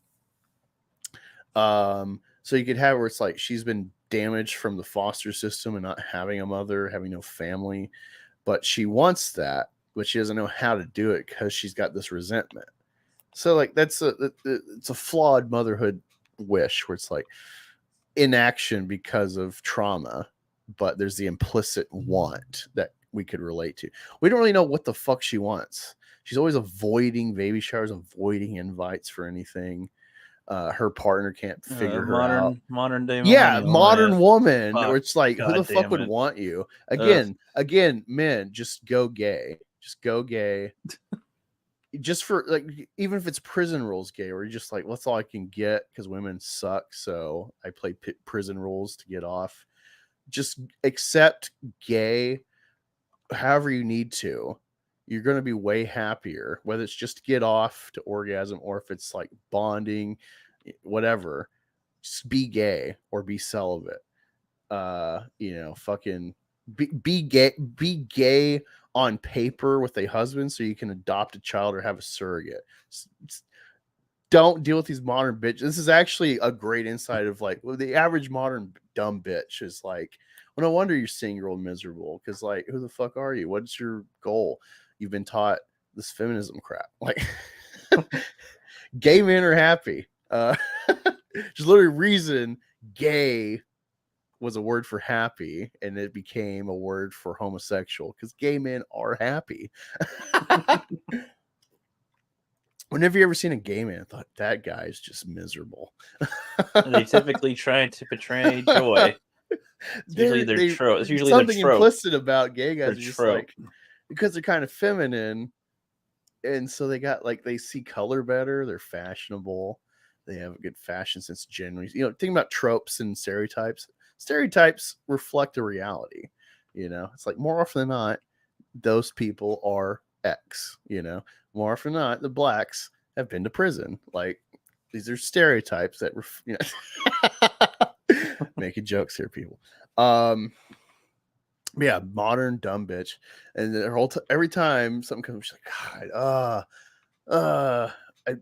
you can go back to your parents. You're not my problem. Responsibility of any total sort. bitch. Oh no! And then you find out it's like all three girls are like from troubled homes. So like the Mexican that wait, so are the girls like teenage? Are they like the Kamala Khan? They're like 18. Miss Marvel. Okay, yeah, they're all like 18. But the black girl, they really want that to be the demographic, don't they? The black girl, her parents are in Beijing because her dad makes plastic shit or something, so he makes a lot of money. But it seems like they resent their daughter as like a hindrance to their lifestyle. So she's pretty much on her own, but she's rich. And then the Mexican is actually a tenant downstairs from Madame Web, and her dad got deported. And so she's actually, you look back and it's like, oh, her dad got deported. So this is why she's struggling to pay rent every month, because she's actually maintaining a household. I think she's supposed to be the character that's definitely not 18, because she says like, I can't be, no one can know me. I have to like stay hidden until I'm 18 so I'm not deported. That's her goal. Mm-hmm. And then Sydney Sweeney, big blondie with tits, they make her like strange redhead, like strawberry blonde redhead. They try to make her like frumpy, sad, like librarian, dorky schoolgirl, but it just makes her kind of hotter, honestly. We're like, oh, you poor, everyone's kind of mean to you, and you're so like shy and awkward. Is it the cliche awkward or bad where she's really hot, but they just put like glasses and shitty hair or something on? Oh, they put her in a schoolgirl like skirt with like stockings. Oh no, it's one of the, so glasses. Like, oh no, take off her glasses and let her hair down, and she's a fucking 10 out of 10. Not the here. Ugly duckling Sydney Sweeney in a short skirt and stockings. Oh man, this is horrible. The Kristen Wiig treatment of Cheetah or whatever. Yeah, which is funny because Kristen Wiig's not like hot, but like her personality combined with her average looks like fuck. I just love it. It's like she's hideous, and it's like, oh, just glasses and a different outfit, essentially, and then she's hot. Like, there you go. Oh yeah, Kristen Wiig. We talk about the full package of Kristen Wiig. Fuck, what a babe. Because it's like Sydney Sweeney is like instantly gorgeous, but it's like she'd be a total bitch, uninteresting, lifeless, because she just coasts on her looks, But Kristen Wiig's like, she doesn't have that quality of hotness, so she's made a personality being a comedian, and she's not bad at it. One of the few funny women, and it's a total rounded package. It's a great equalizer, the comedy. Mm-hmm. Bond blew it in BW. I don't know what you mean. You also make books. Sorry, I'm trying to follow exactly what you're delineating here, Mr. Fungus. I'm not opposed. I just like fall. It says, look up the Valentine's in Fraternity. Fraternity was Bon Scott in full hippie mode. I made a mistake earlier on YouTube. It's funny. Oh, I'm a big Geordie fan. I love Geordie because I like to go back. I never thought to go back. I didn't know Bond had anything before AC/DC. I thought he was just a guy who might sing in a bar, and he ended up being their driver, and it worked out. But Interesting. But yeah, she kidnaps them and then she dumps them off in the woods because all of them trying to hide. She sneaks back in her apartment, gets the stuff. Meanwhile, the girls are like, "Oh, she totally dumped us. Well, I got money, so let's go to that diner we saw on the street, on the road further back." So they go, and then these, like, I guess football players are like mogging them. And you have to have the rapists in there somewhere. No. Is that what this is? Not rape. No. Well, that's actually funny. They didn't go that way. No, they're mogging these hot girls, and so the black girl's like, "We should go over there. We should all go over there." And the Mexican's like, "No." And so she's being like the stick in the mud of the trio. The other two go over there and start like dancing on the table and stuff to Britney Spears. Because again, this is set in 03. I don't know why they set it in 03, but whatever. Important so they can get Britney Spears song. I guess. And they have like Beyonce, her like Blue album. She's like posing. They have like that whole thing painted on a wall to be like, look, it's 2003. Here's a Beyonce album. Hollywood is so funny when they try to do things like we are normal human beings as well, like you. Huh? Why did you do this? I don't. Are people really missing 2003? We are humans too. Just watch. Are people really missing the invasion of Iraq era of America? Like, I don't. The invasion of Iraq era. Literally, we invaded in 2003. Like, I just never heard it phrased that way. That's fine. Yeah, and so Dakota Johnson comes back. Oh no, where are these girls? And then she like figures out the trail, follows it to the road, and then oh no, meanie Spider-Man fucks them all up, kills them all, stabs her, and then she's like, and it's like, oh, actually that was a vision. And she's like, let's try that again. So then she takes the car instead of walking, drives, probably cuts like at least half the time, gets there.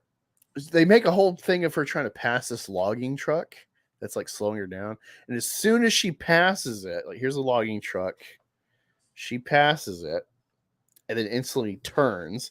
And so it was like, that was completely pointless tension.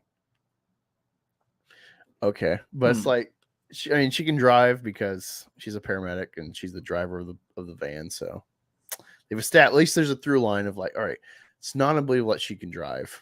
That she's good at driving. And she takes a car, fucking rams it in the diner, hits the dude. It seems to have like almost no impact on him, which is like, it can never gauge damage with these movies. Yeah, so he's because honestly, you think about the power of a spider person, especially if you think about Tom McGuire holding a train. Well, it's like the impact of a car hitting you. What would that be to a spider person with their enhancement?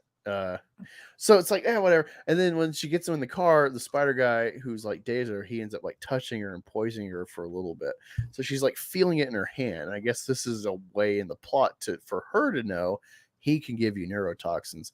Thus, she needs to teach them how to do CPR. Okay. Everything pays off in this movie, Ricky. I will give them that. Everything pays off. Whether you like it or not, I don't know, but it pays off. So she teaches them CPR, and then she dumps the kids on her partner paramedic, who's actually staying with, I don't know if he's staying with his new girlfriend or if he's staying at his brother's place with the brother's wife who's pregnant. But it's Emma Roberts. So she comes in. Also, earlier she goes to the baby shower and she starts having these like, recurring like, what do you mean? We just did this. So it's like, I guess she's living visions, but then it's like, she isn't aware of it. And so it's like, oh, let's do a baby, or let's do like these baby shower games. And it's like, one of them is like something memory with your mom or some shit. So she puts in a blank thing and then someone's like, oh, someone left this blank. It's like, oh, it's me. Yeah. Like my mom died having me. It's like, oh, don't worry. Like childbirth death is like really rare.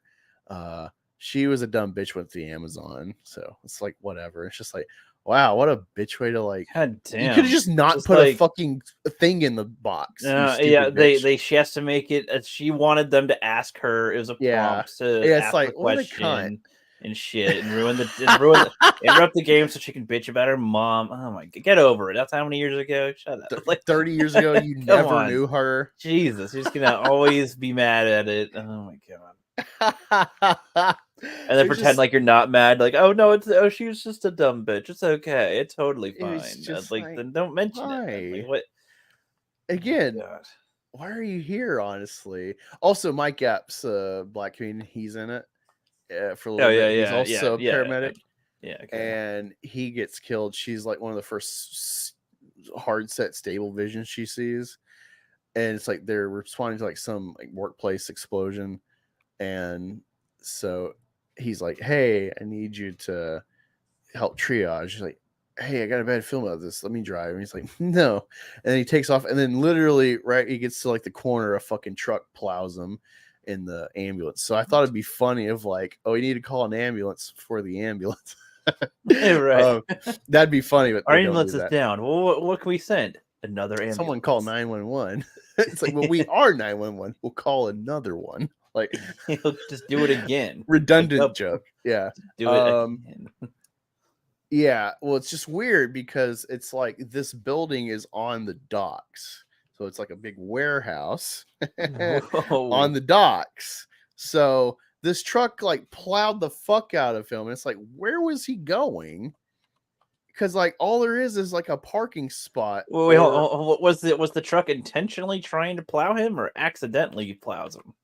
It was an accident at like an intersection, but it was like they show a shot at an angle of like the area that they're triaging patients outside, and also it's like on the river, and so it's a dock area, and so all there was parking spot or to back up to like the actual unloading dock on the side of the building. So there's no reason to be fucking hauling that fast towards an intersection to thus kill. Well, I guess my thing is, it's a dumb detail that like, why would you show this and expect me to like not piece together this is stupid. Well, it's like with trucks in general and films, they do a lot of stupid things where it's like, you know, again, like somebody's in the middle of the road and then the truck honks its horn as it tries to run them over every time. Doesn't even attempt to go to the brakes usually. It just sounds like one of those things, like the truck, as if truck drivers are just blind, like as if they just don't see people. Well, so they're often portrayed. Yeah. Sir Angus Fungus, I highly disagree. Blonde Beyonce. I don't know if you've seen Blonde Beyonce recently, Rookie, but holy fuck, no, Beyonce. On now. Beyonce is aging so well with her mommy milkers and her blonde hair, wearing like weird leather cowboy get-ups. Oh my god, Jay-Z is a lucky man. Jesus Christ, she's gone full Barbie mode this year. It's amazing. Oh boy. Oh man, or their perfect somewhat racially ambiguous color and blonde hair. Fuck. I'm loving it. Oh man, imagine her and Sydney Sweeney's tits just colliding. That would be something. Throw Billie Eilish in the mix too. Yeah, why not? Oh man. Angus Funk says,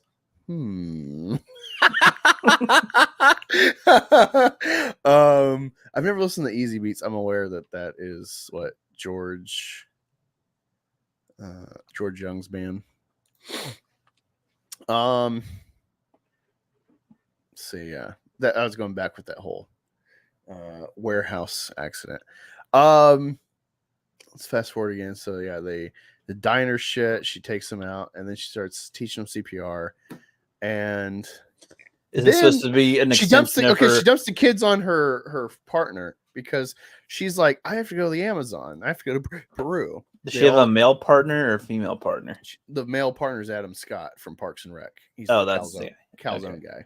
Okay. So yeah, she tells him about like her mom and the research, and she's like, this guy was with her, and this is him now attacking us. And so they're like, you have to go to Peru.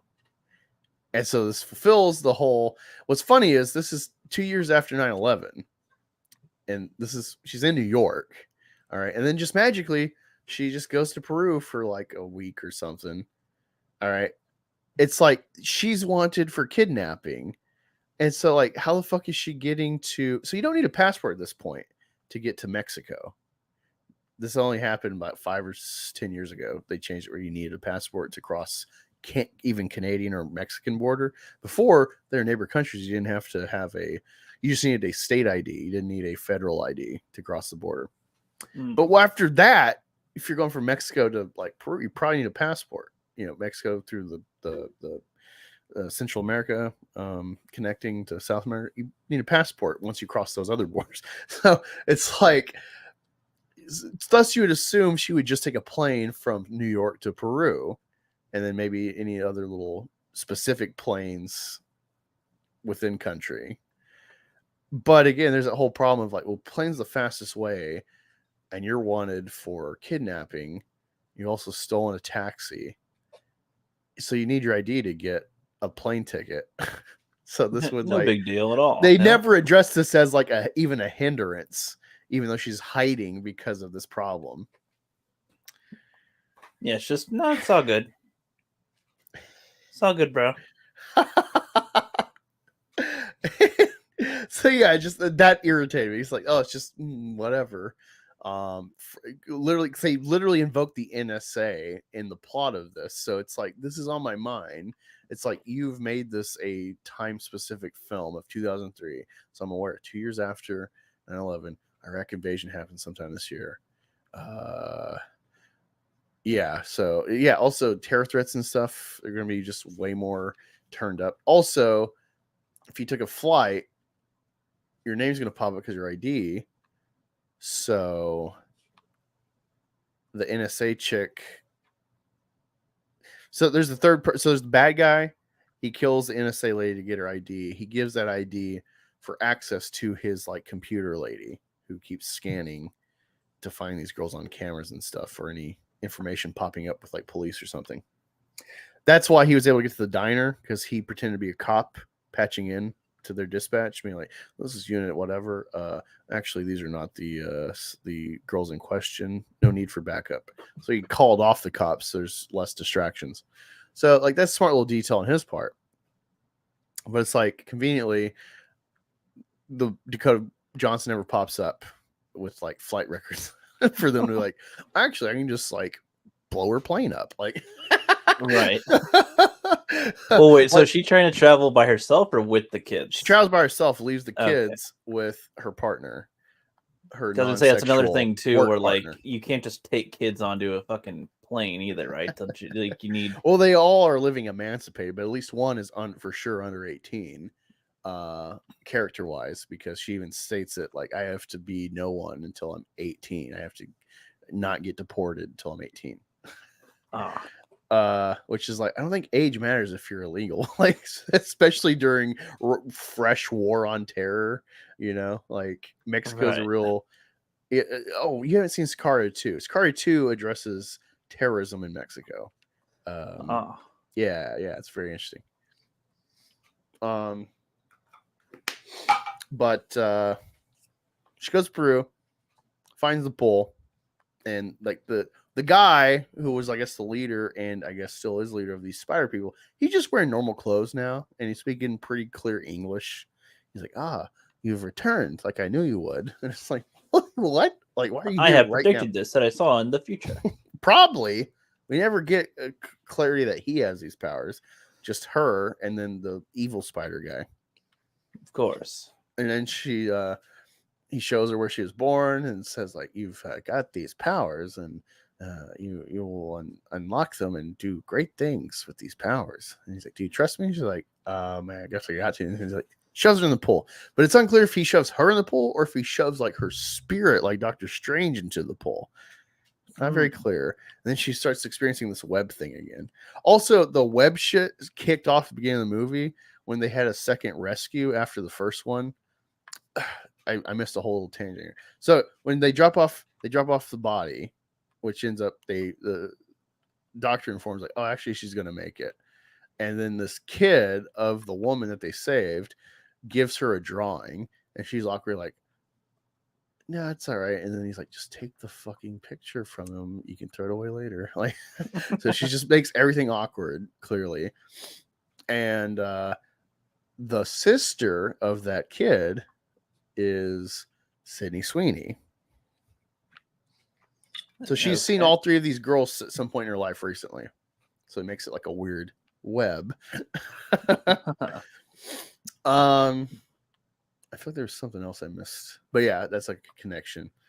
But yeah, so yeah, the other thing I missed is that after that, they respond to another call on a bridge. There's like some sort of crash. Car's upside down, hanging off like the side of the bridge. And then they get the guy out, but then Dakota Johnson gets stuck in the car, falls in, apparently dies for a minute. Guy revives her.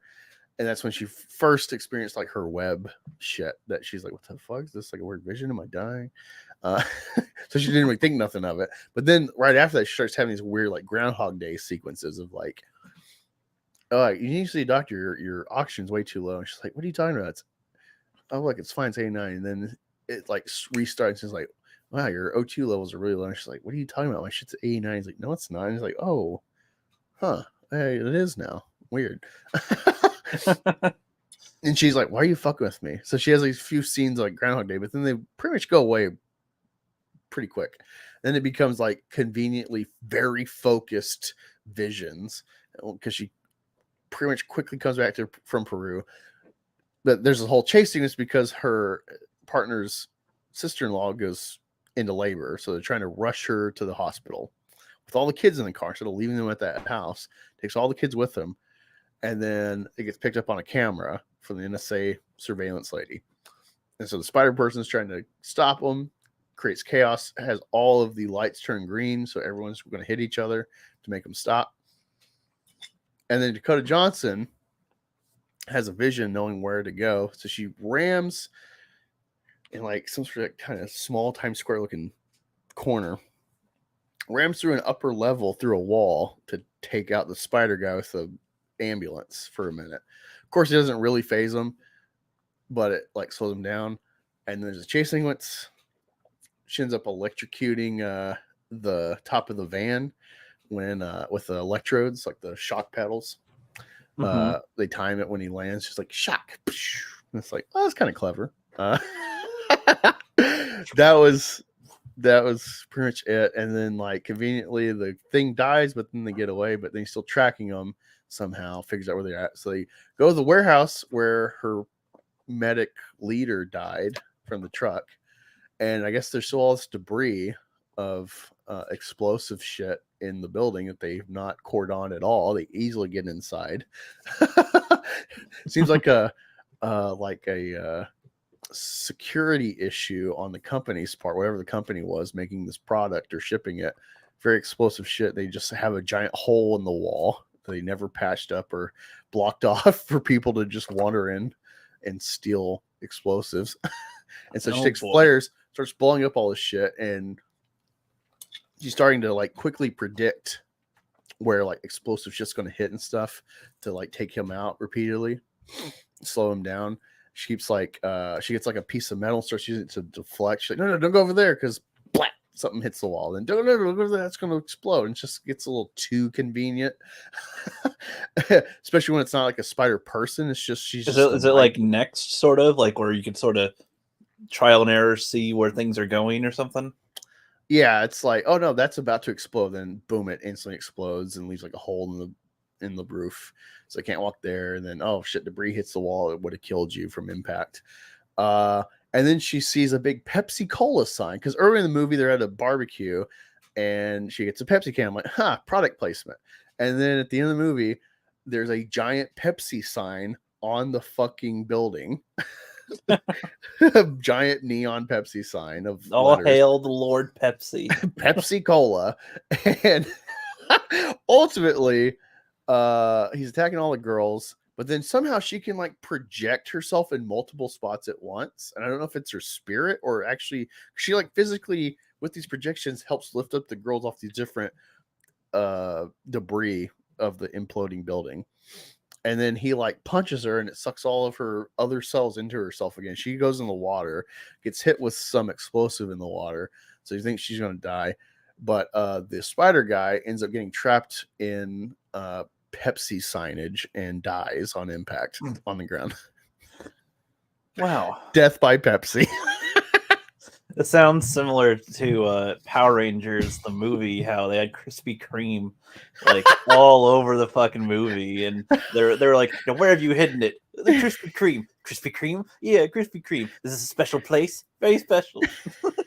It's like really stupid. And then they have the huge battle, and she's eating a donut. It's like, okay, the crystal's under the Krispy Kreme. Gotcha, Billy. Angus. Yeah, it's weird. Got like 7 people here, and only Angus is chatting, and not me, Angus, Mr. Fungus. Yeah, he's Fungus. You're Angus. There you go. Yeah, and then, so yeah, the times you see like the trailer, where it shows Sydney Sweeney upside down in her Spider-Woman suit, looking all sexy and slick. That's just a vision, and then they tease like, I'll know when you get your powers, and then like you're gonna do great things, and you're gonna stand for whatever you believe in. You're gonna destroy all those toxic masculine. And they show like different fight sequences, and for some reason, the black spider chick's got like a full fro, which is like cool in a way aesthetically. I love black women having natural hair instead of like straightening it like white women. That's like the one like racial thing that like I'm all about, like black identity is like natural hair, whether it's like dreads or cornrows or natural curly fros or whatever. Because I learned this reading of Malcolm X. It was like a kid's Malcolm X biography that his mother, she was mixed because I guess her mom got raped, and so she was light skinned because of it. And so Malcolm X was light skinned, and that was more to his advantage. And so she really hated any of his melanization. She wanted him to like coast as best as possible in life. She really hated, the state of being in like a segregated world, clearly. Mm-hmm. And so I learned about how like straight hair on black women, that's like a historic thing trying to blend in. And so that's like the one racial thing of like, I'm all about the black identity of like, there's no need for black women to be straightening their hair. It's fine, I guess, if you want to, but it's like, it's implicit in black culture now because there's a history of trying to blend in when it was necessary, to like homogenize as best as possible. Gotcha. So that's like the one racial thing. I'm just like, no, hate it. Hate black women straightening their hair all the time. It looks good. It looks good. Don't gonna lie, it looks good on black women, but like when this is like your thing every day, I hate it. You don't like it, you can get it out. You lost all interest in participating. Oh, what did I say, Swan? It's Pepsi time, says Slevin Colvera. Yes. Colevra. Pepsi time, baby. Yeah. It could be because of the topic, honestly, of Madam Web. Like it's just like, okay, what do we comment on this? Yeah, it's just funny telling you, and then you're like, huh, wait, what is this? I'm like, yeah, it's this. Yeah. So that was the weirdest twist, is that you actually never get spider people proper. You get a tease like, oh, in another movie you can see the Spider Woman actually being Spider Woman. But it's weird because the black one, she's got a fro, which is like, you think of like Foxy Brown. That's a classic blaxploitation character by Pam Grier. She had her fro, and I think she did a little consulting on a movie for like different ideas for her strong black woman character of like having razors in her fro as like a defensive measure for if someone tries to grab her shit. It's actually a weaponized, whereas black bitch, someone grabs her fro, they're actually going to cut their hand up, so it's like smart, Yeah, I guess it was like a streetwise thing. But when you think of a spider person and getting into hand-to-hand combat and not having razors in your fro, it's kind of stupid to have a big it's all these women characters having their hair out. It's like, this is a huge disadvantage. Just think of like BVS when Batman's fighting, his cape is at a disadvantage in hand-to-hand combat because she's got a group, someone's going to grab his cape, and they do that in the movie. So think about hair. You know, women have long hair usually, grab their fucking hair and take control. Yeah, exactly. Looks cool, but it's really stupid actually if you're thinking of combatives. That's why historically, since Rome or Greece, they classically cut their hair short or shaved it. It's usually they let their hair down for like a cool shot, but it's like, yeah, but you're not gonna usually you put your hair up and then you fight. Like, but yeah, no, like the Spartans, and it's written that like they before like their assumed death, they like the 300, they cleaned up and kind of like it was like a ceremony of like looking their best, oiling their hair and combing it and whatnot, looking their best before death, you know. There's a pageantry to the warfare and accepting it. But yeah, afterward, when you start getting like year-round formalized military, especially in Rome, and this is like the history of the West, like military men cut their hair short, so it's one less disadvantage in combat. Also, it's cleanliness. It helps keep down like lice and whatnot. So it's just when you know this stuff and you see long-haired characters in combatives, it's stupid. yeah, especially like a fro or long hair. But yeah, that was like such a like wow. We get no actual. You don't never get to see them become spider people. The whole movie, it's like it's just Man of Web and some girls who will become spider people in another movie, possibly. yeah, that we're totally gonna want to see. Yes, I think people are going to want to Madam see Web Sydney 2. Sweeney's. I think people are going to want to see Sydney Sweeney's Spider-Woman movie. I think she's probably locked in for a multi-contract deal, probably. But yeah, Madam Web's blind. She got blinded, but she has her sight still, so she can, I guess, be a fighting spider. But she's in a wheelchair too, so I don't know. I guess she projects herself in another physical form. I don't know how the fuck that works. Don't project yourself or you wreck yourself. This was Madam Web.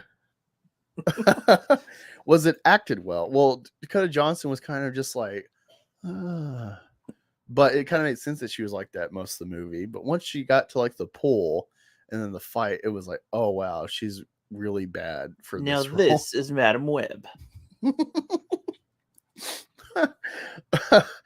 Oh man, yeah, the girls I think did fine. They had personality. Everything was fine. It's just like such a lackluster movie. But it's worth watching if you're trying to be creative and you see like something so outright like why would you who read this script and like yeah, that's worth whatever 100 million or more to make. That's yeah. I was Great. almost expecting in a weird way because Dakota was in it. Like, is this like a 50 Shades type of thing? But no, I definitely because with webbing like and stuff, I was like, I don't know. They could maybe try to sneak in an angle, but yeah, that would be funny. Again, making her like sexless and non-maternal, it's like you have no angle with her because she's not really like a pure person. It's also weird because they never really indicate, like she seems to like not like people, be very dissociative, which if they got into like, oh, my trauma of being a foster kid, but they even say like, oh, foster care isn't always bad, like I turned out okay, but it's like, well, what's your drive? Why are you a medic? Why do you want to save people? You seem pretty good at it, but you don't really like people. So it's a weird flat movie. But aside from just the instant like, oh, it's all girls all the time, it's like they don't lean into the sex appeal really. I mean, they kind of do with the girls, but then it's like gel bait. So it's like, am I supposed to like admit this? Like, Right. Especially because Sydney Sweeney, it's like she's famous for like showing her tits all the time in Euphoria. So I don't know. It's weird. And then you don't really understand the motivation of the villain either, besides like, well, I want to kill these girls because they'll kill me.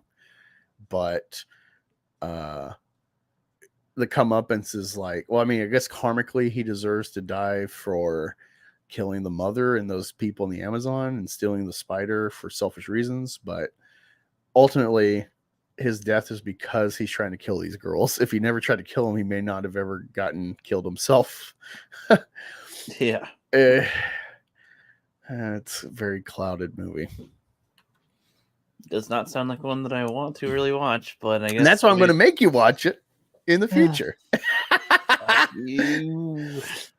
I hate stupid people more than people hate me. And yeah, Hitler needed take 3 million women or thereabouts. And wow, am I bad? I just saved 3 million men who love big titties. What the fuck?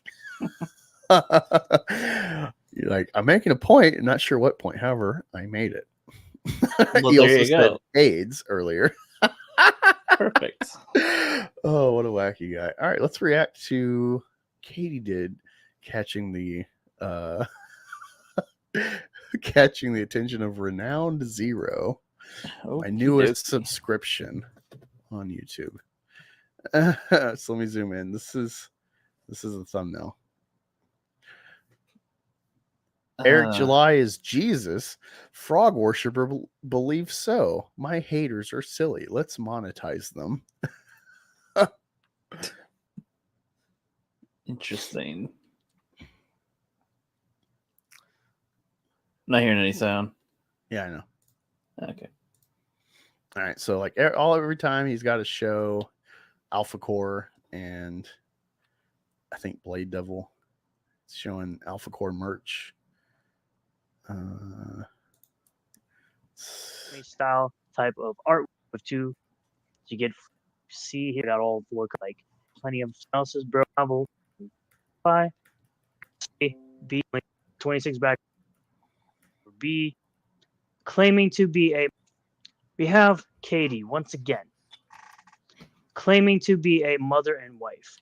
By the way, claiming to be a mother and wife, not actually claiming to be. It's like claiming to be a mother and wife. This lie. I guess he did not witness the vaginal delivery, so he cannot confirm himself her claim. No woman that claims to be a mother or wife would ever go against Eric July.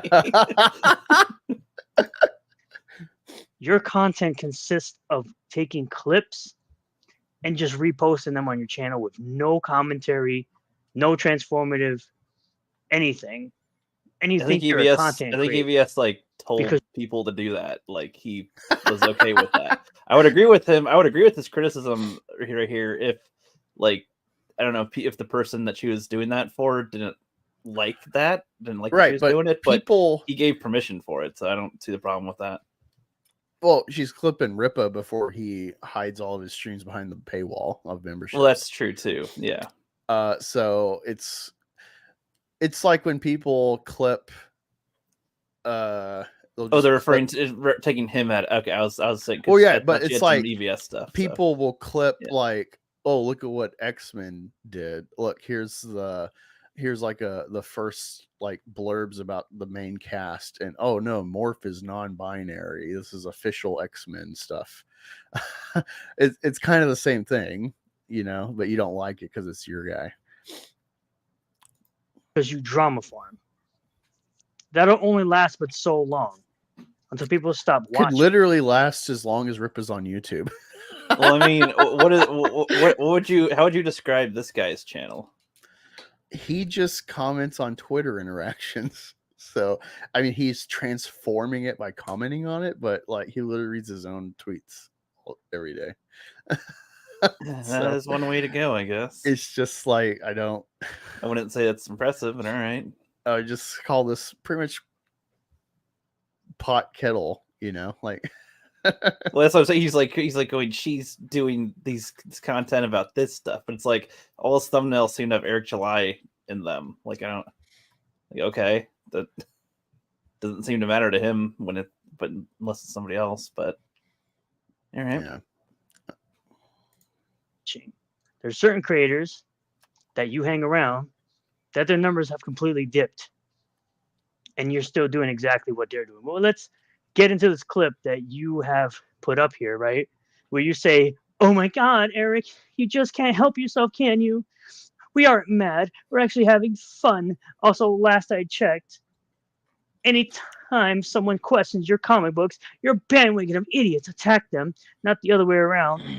That doesn't really happen. I'm sorry. It actually kind of does, Just though. That's defend, literally we what don't happens. attack. Every time. Well, okay. I feel like the phrasing of attack, people say that all the time, anywhere, all the time. Which is like, people will negatively respond to you, whatever. Like, okay. That dude needs to lighten up. His body language looks manic. Yeah. I'll show you the picture of him with the Saskas later.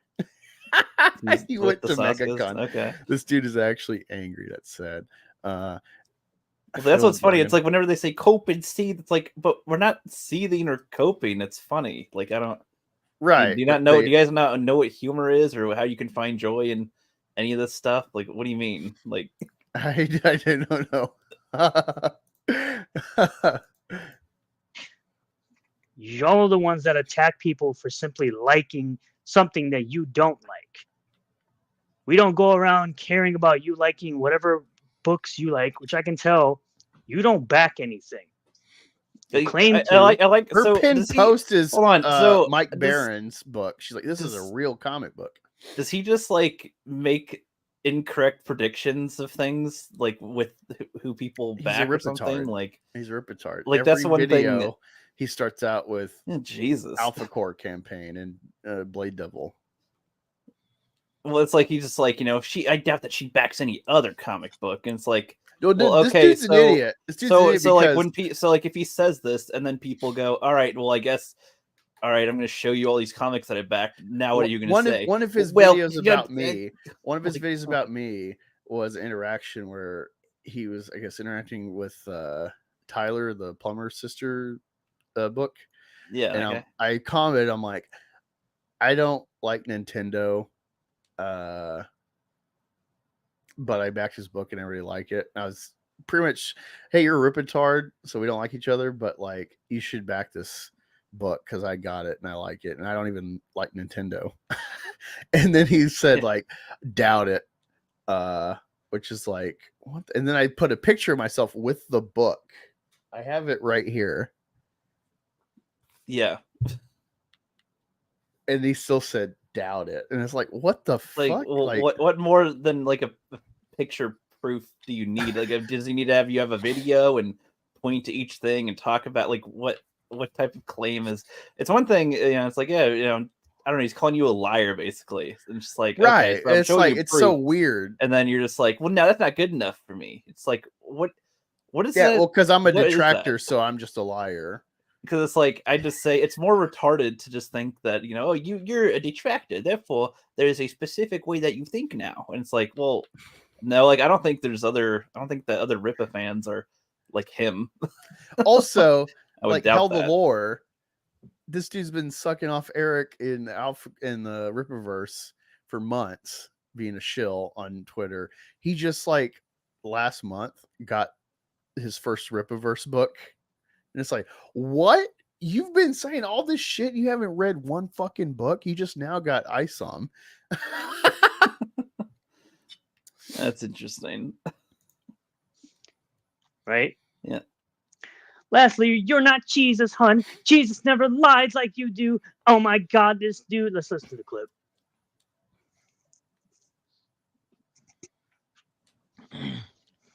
Hell the Lord, I see in the chat. Appreciate you.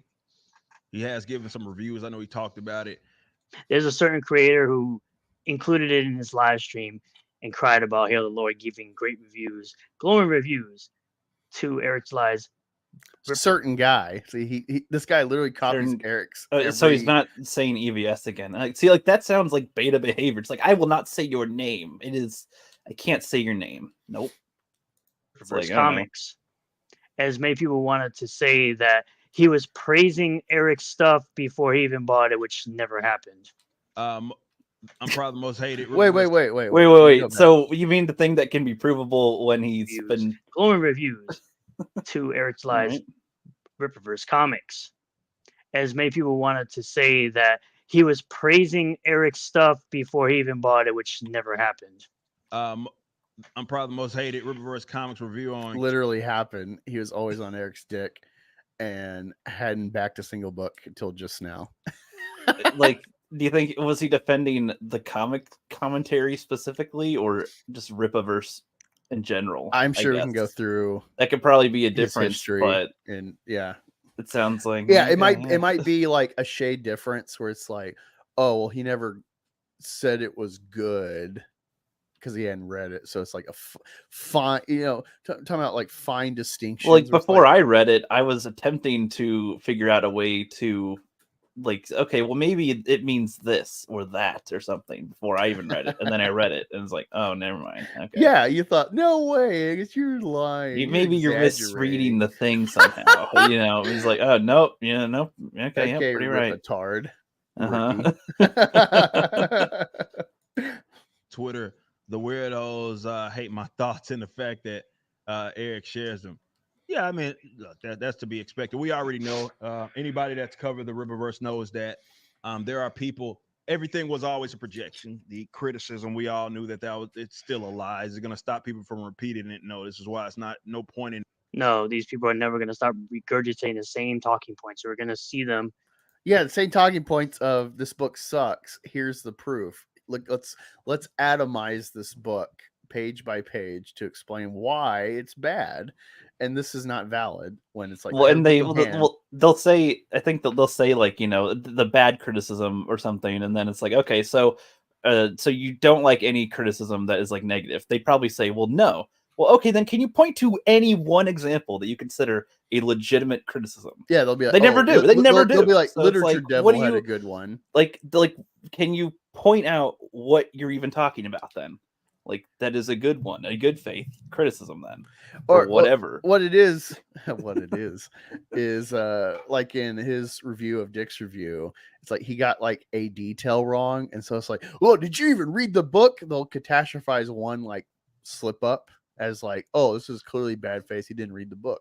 That's so stupid. Wrong. They did that when Mahler reviewed like Black Panther. I think he got like a date wrong or whatever because it like goes back in time a bit or something when they're it's a 92. He said like 82 or something, and they were like, oh, you don't even know what you're talking about. It's like the point doesn't change at all. The fact he said got 82 is like clearly a typo if he was reading a script or yeah. It's like, given how concise Mahler is, it's all right if he has like some errors. Like, but it's like in general, it's like, okay, yeah, you can get a detail wrong in a critique. That doesn't mean it's all everything you said. Nope, all bullshit. All bullshit like or something. Like, if we were talking about The Dark Knight before you and me watched together, yeah, for years I mistook that Batman chose to save Harvey. He chose the hard right. And it's like, no, Joker lied. So this reveals that Batman purposely was trying to save selfishly his love interest in Rachel. It's like, oh fuck, like this changes everything about my perception of Bruce Wayne Batman in this sequence. Yeah, exactly. But it's so quick, it's easy to have my slip up. Well, it's like there's always slip ups, but you can still see the point regardless. And yeah, and the thing is, we can admit, okay, that was that was a flub, okay, but what does that change with the rest of this? Or here, let me correct it then, and then this is what it means. Now what? Well, it's weird too because like I was one of the first people in our sphere to be like, I fucking love Barbie before even EVS did. You see my reaction stream to that movie, talking with you about it. Yeah. It's like that goes against the grain of everyone in our sphere crapping on it because she said feminist thesis. Yeah. In some of the tweets in just a little bit. And even trying to combat someone that, just repeats the constant lie, but it's a projection at the end of the day. What happens is that the Riververse, people actually liking the Riververse makes some people mad, and it shouldn't be that way. For you, KD, to sit up here and lie that people aren't mad. People come into my comments daily because I like Ripperverse, and they constantly say, oh, it's bad, it's this, it's that. And all I tell them is, you're allowed to have your opinion, no one cares. That's it. That's the end of it. And they'll go on and on. Right. People hate The Last Jedi. And so Star Wars will be like, well, that's your opinion. You can have it, whatever. But we're like, no, fuck this movie. It's so horrible for the franchise. It's like, this book is an abomination to the art form of comics, to the art form of writing. to the art form of art, because it's almost nothing is drawn. Oh man. And just continue to say the same thing over and over again. But nobody's mad. I've got plenty of proof that people are pretty mad that other people like something they don't like. They act as if you're not allowed to like Rippaverse comics. You're not allowed to like anything that Rippa's company produces, even though loads of people do, including people like Mark Millar, who said it was a good step in the right direction in world building. And it was I funny mean, that honestly, he wanted it'd to be act Angus. as Like, if wouldn't it be boring if there wasn't people that liked the Rippaverse stuff? Like, it's funnier to see what they'll say. to Yeah, it's interact like with we're them. not mad, we're having It's not mad. fun. That's what 'Cause that's it's what like, he doesn't I'll seem to say get. It's like, something. yeah, I'll say something like, "No, I love the Rippaverse. It's so horrible. I'm here day one to back it." And you're like, "Cope and seethe." And it's like, so you're already contextualizing my actual joy, showing my books. Like, I love these books. They're horrible. And like, cope and seethe. It's like, do I sound like I'm coping and seethe? Like, I'm having so much fun watching EVS's reviews. Are so fun because I'm adding stuff to commentary about the books that he doesn't perceive or hasn't delineated in the reviews, because I know these books and I love them because they're horrible. exactly. Yeah. Well, Richard C. Meyer's opinion was so terrible when I pointed out that they were not attacking the fact that Mark Millar liked ISOM. They shifted the goalpost. Oh yeah, me focusing on how Richard Meyer went from ISOM is great to then I couldn't fucking finish Alpha Course is awful, and pointing out where it's like, oh, you thought you had a home run with Richard Meyer, the piece of shit, giving a thumbs up to ISOM, and it's like, well, he's quickly fallen off the Rippaverse wagon. And then it's like, yeah, Mark Millar gave such a like limp dick commentary about ISOM, saying it's good, that it's like not worth engaging, because it's like, I just like he's trying to play nice with possible money players. So it's like, it's given the level of writing Mark Millar has done. I'm pretty sure he wrote Civil War. yeah, possibly. Yeah, I'm not familiar with his work. Mark Millar wrote Civil War. So when I say it's suspect that a guy that could write this, that could write The Kingsman, that could write Kick-Ass, could say ISOM's good, I think it's valid to say that's suspect. Maybe It might have ulterior motives to it. just shifting the goalposts. to more Richard C. Meyer. But I digress. Let's continue.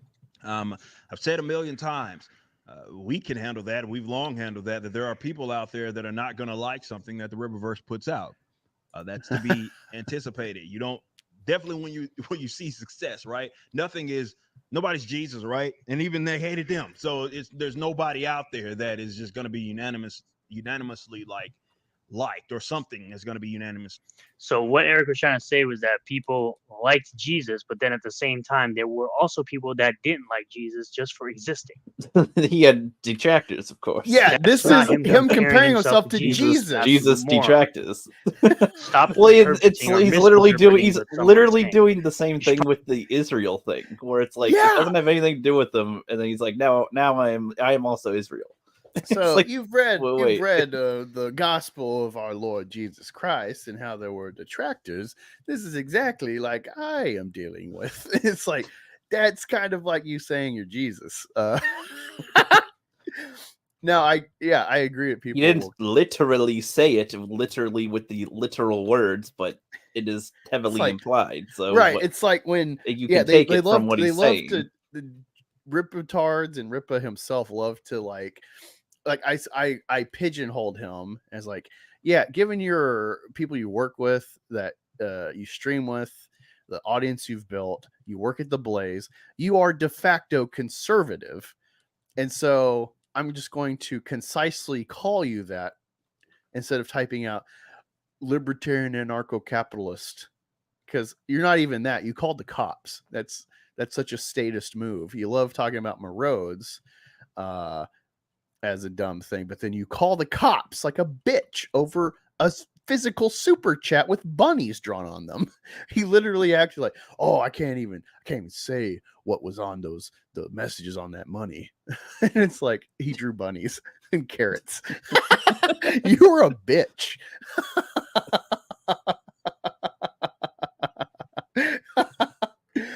And so we can interpret things.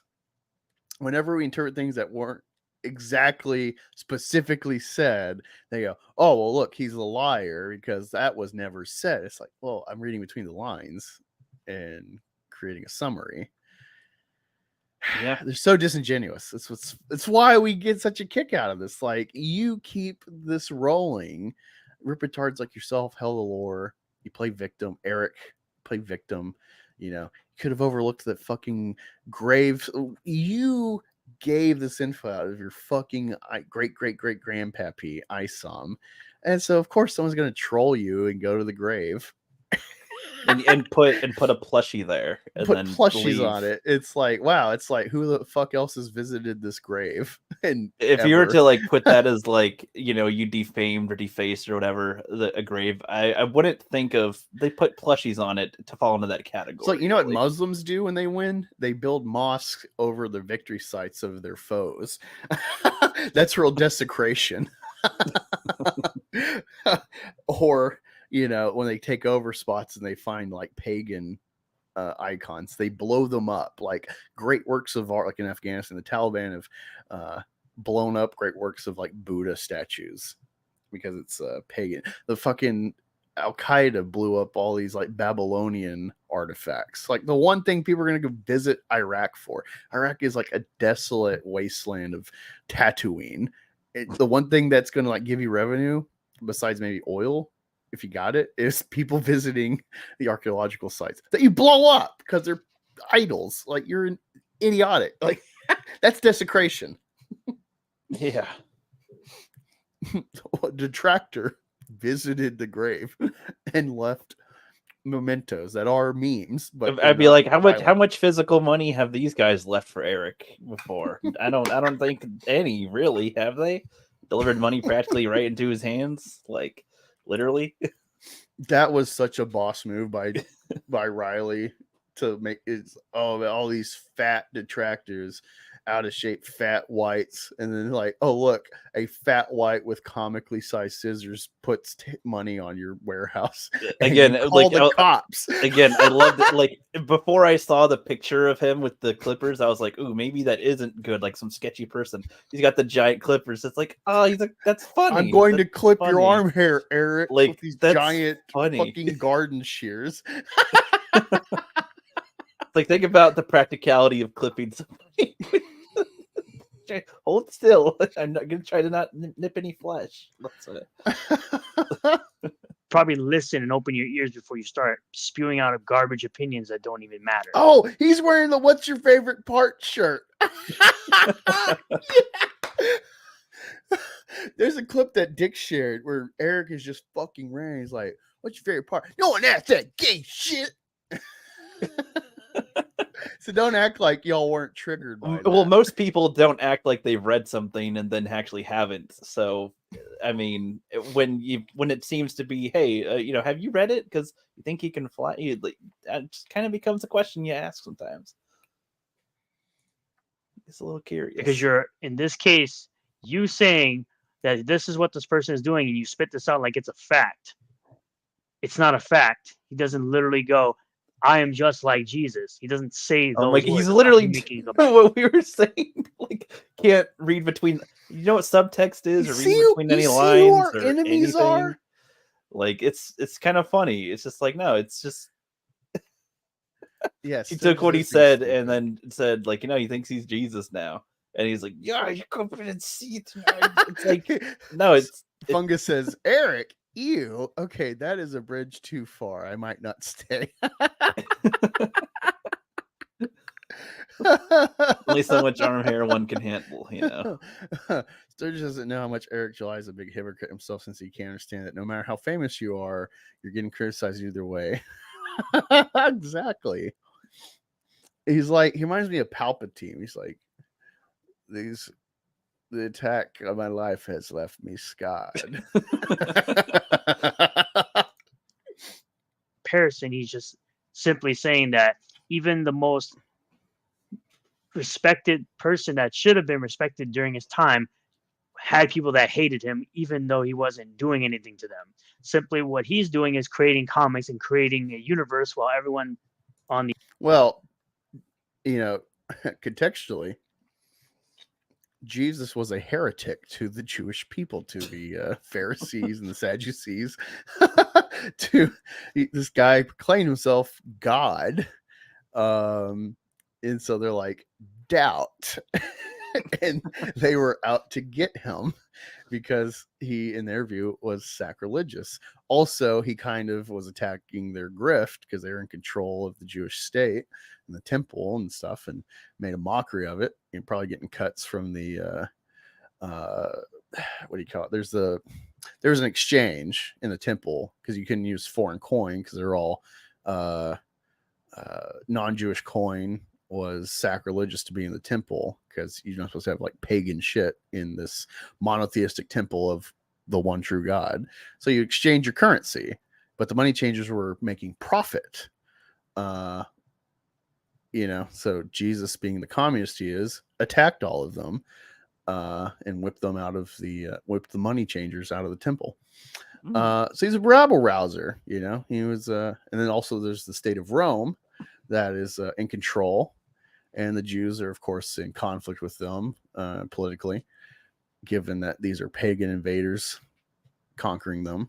There's a lot going on in the Jewish state of Judea at the time, and Jesus was an extra.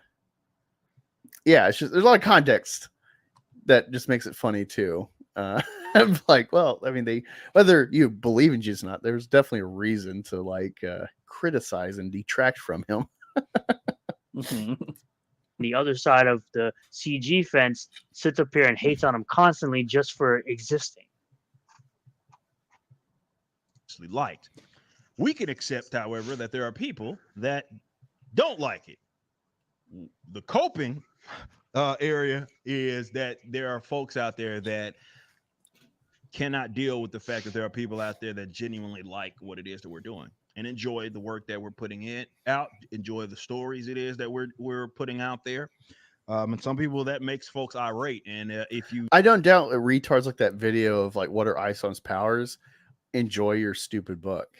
But I think anyone with a brain that sees all these people that were watching EVS, watching your boy Zach, watching Eric bemoan the state of comics and the stories and the agendas forced in the lack of coherent storytelling, believe that these same people could honestly like Eric July's dog shit.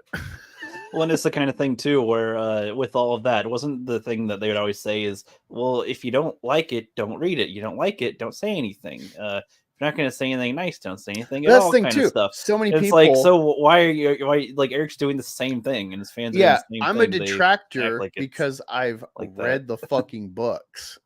Like, another person would say we're fans to a degree. We're not the happy-go-lucky positive. The book is so great. We love the book. It's just amazing. And you know what I'm doing?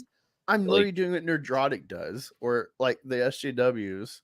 This is why these people are SJWs, is because they say, oh, a trailer comes out, and you're like, that's going to be woke. And it's like, how do you know? It hasn't even come out yet. And it's like, well, I don't know. The trailer's kind of a good predictive indicator of what you're selling me, and I can see what you're selling me is woke.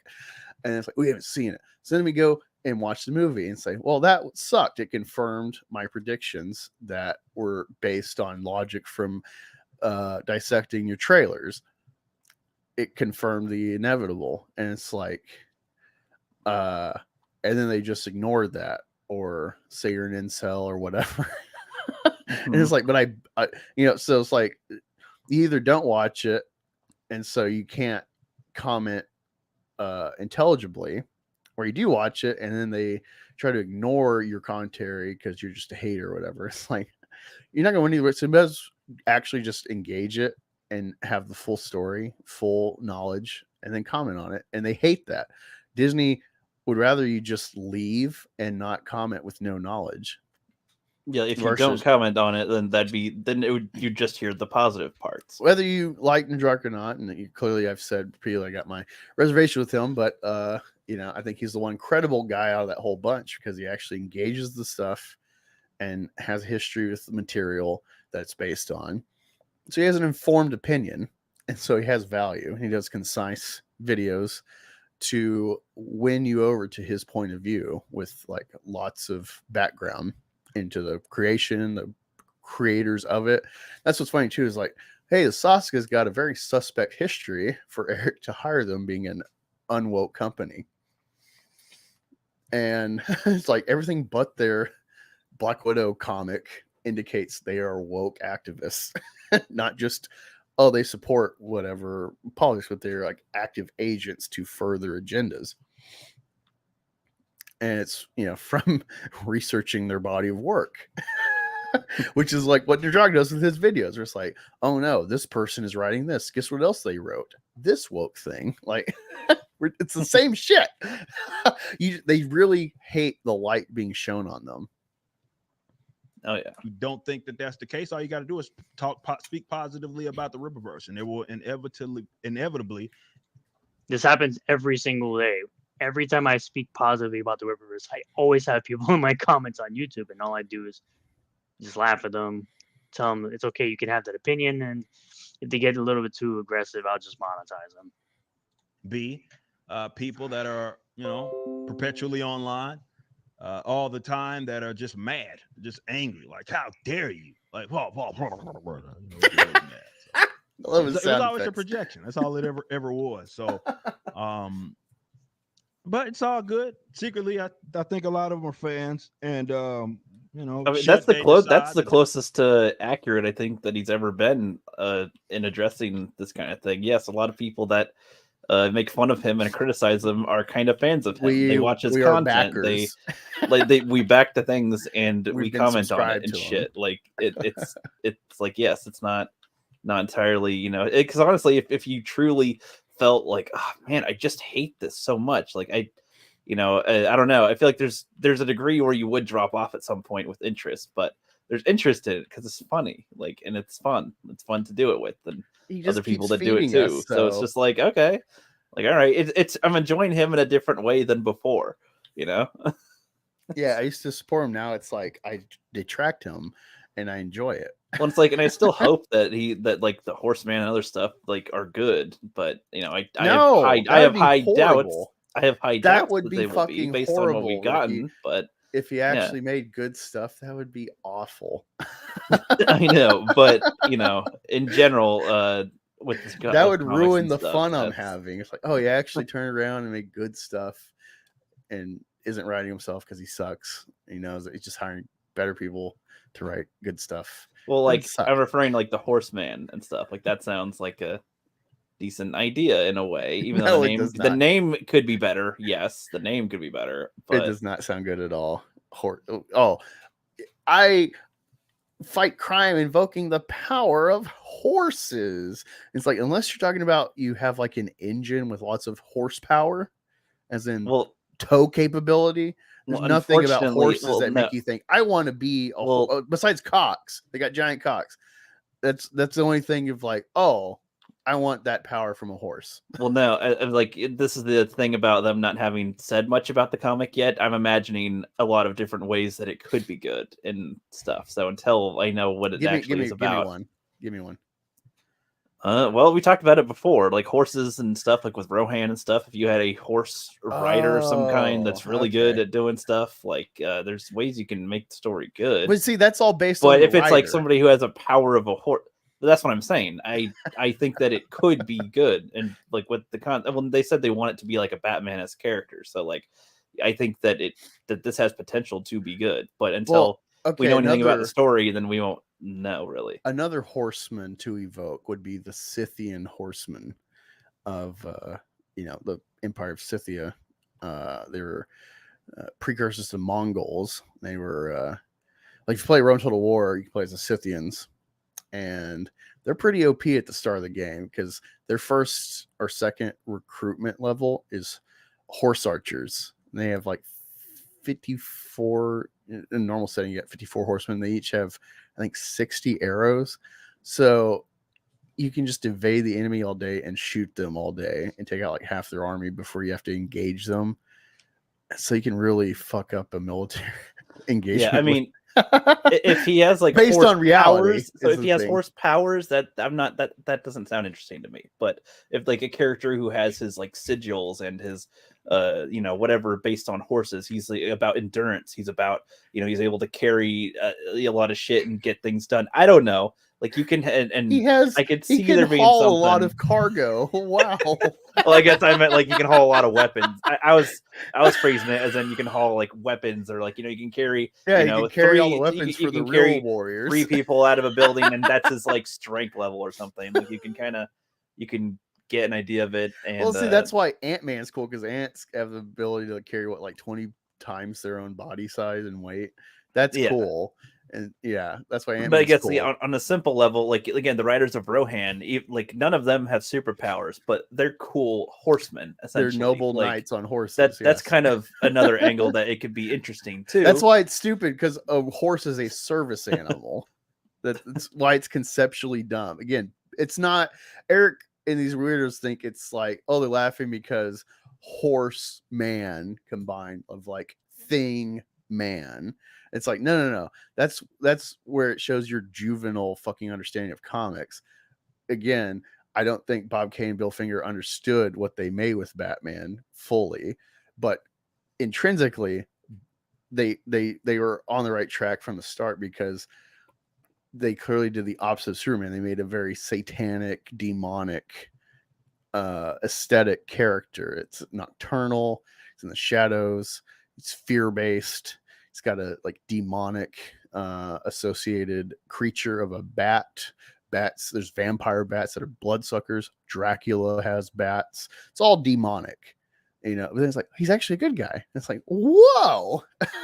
And so all the people like me that like bad guy stuff, well, now you got a good guy that we can get away with, aesthetically.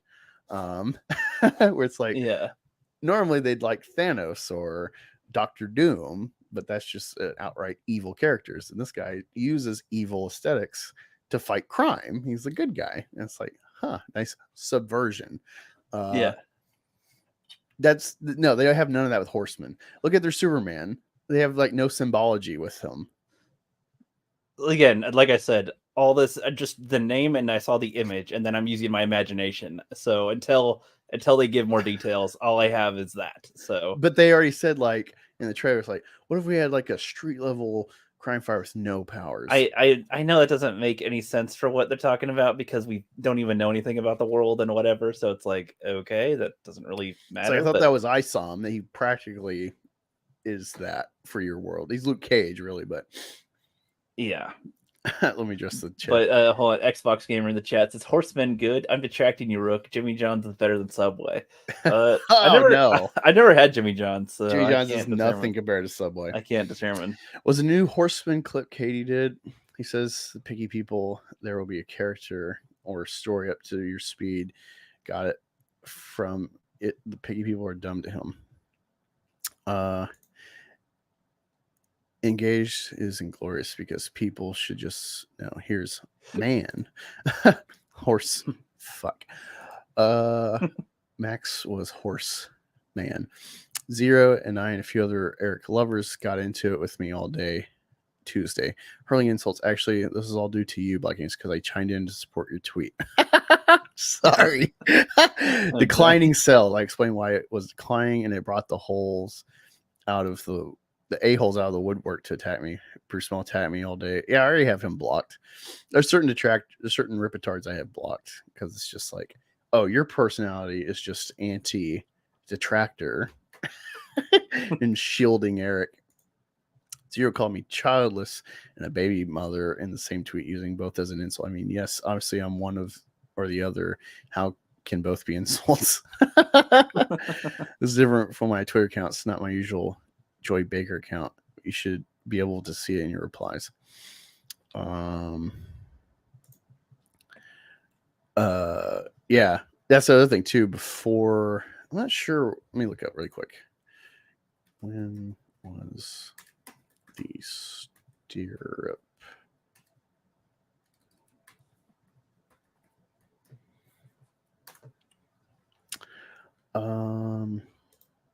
Worst man seems like a bit of YMCA.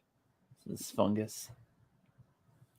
So the first stirrup came about in China in the Jin dynasty during the 4th century. It was common use throughout China by the 5th century and spread across Eurasia to Europe by the 7th or 8th century. So yeah, that's the other thing you got to think about with the history of horsemen, and is they didn't have stirrups, so they're using their feet the whole time to balance and to guide the horse to get them going, and the reins, I guess. But yes, nice little tidbit to understand, like the endurance. And think of Indians never had stirrups unless they stole it from a white man.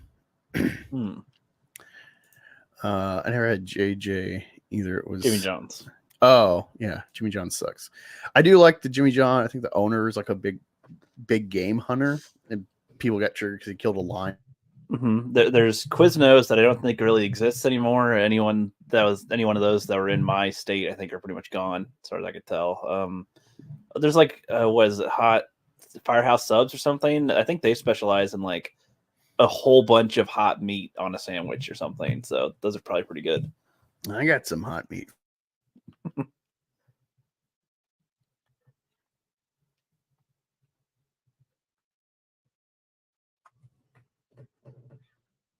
I think that Angus is frozen, or he's just going still. Nope, he's frozen.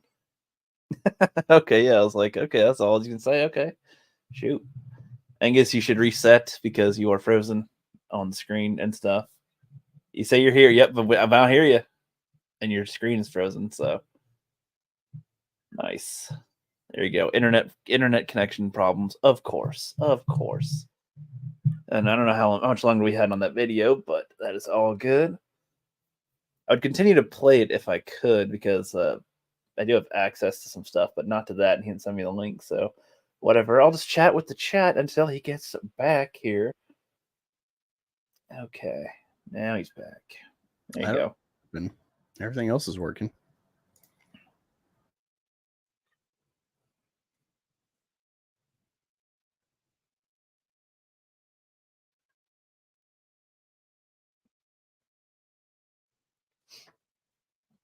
Internet going all slow or something?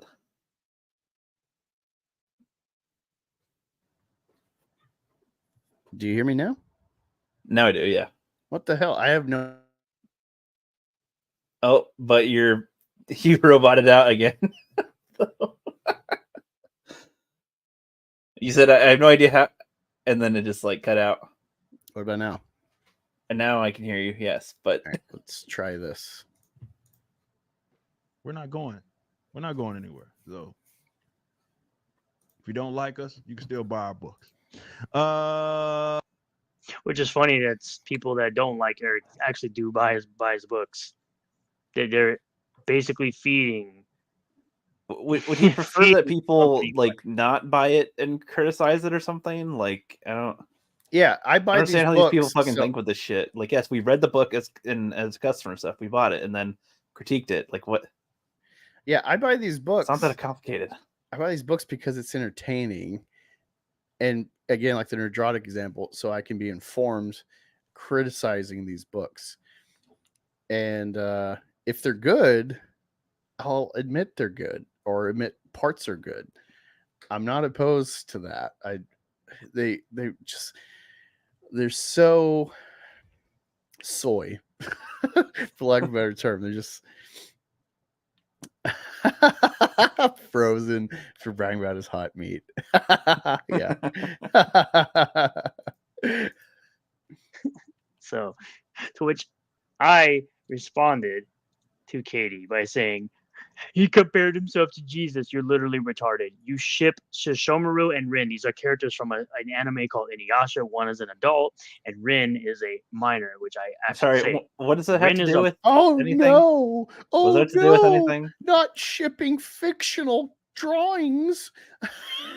Like, what does that have to do with literally anything? He's trying to moralize how he's better because he doesn't ship a adult with a minor cartoon. It's like, Like, this but is that's just so fantasy. relevant to anything going on. It's like, this is fantasy. Okay.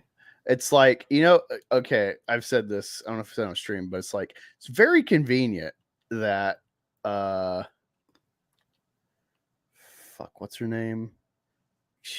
One second.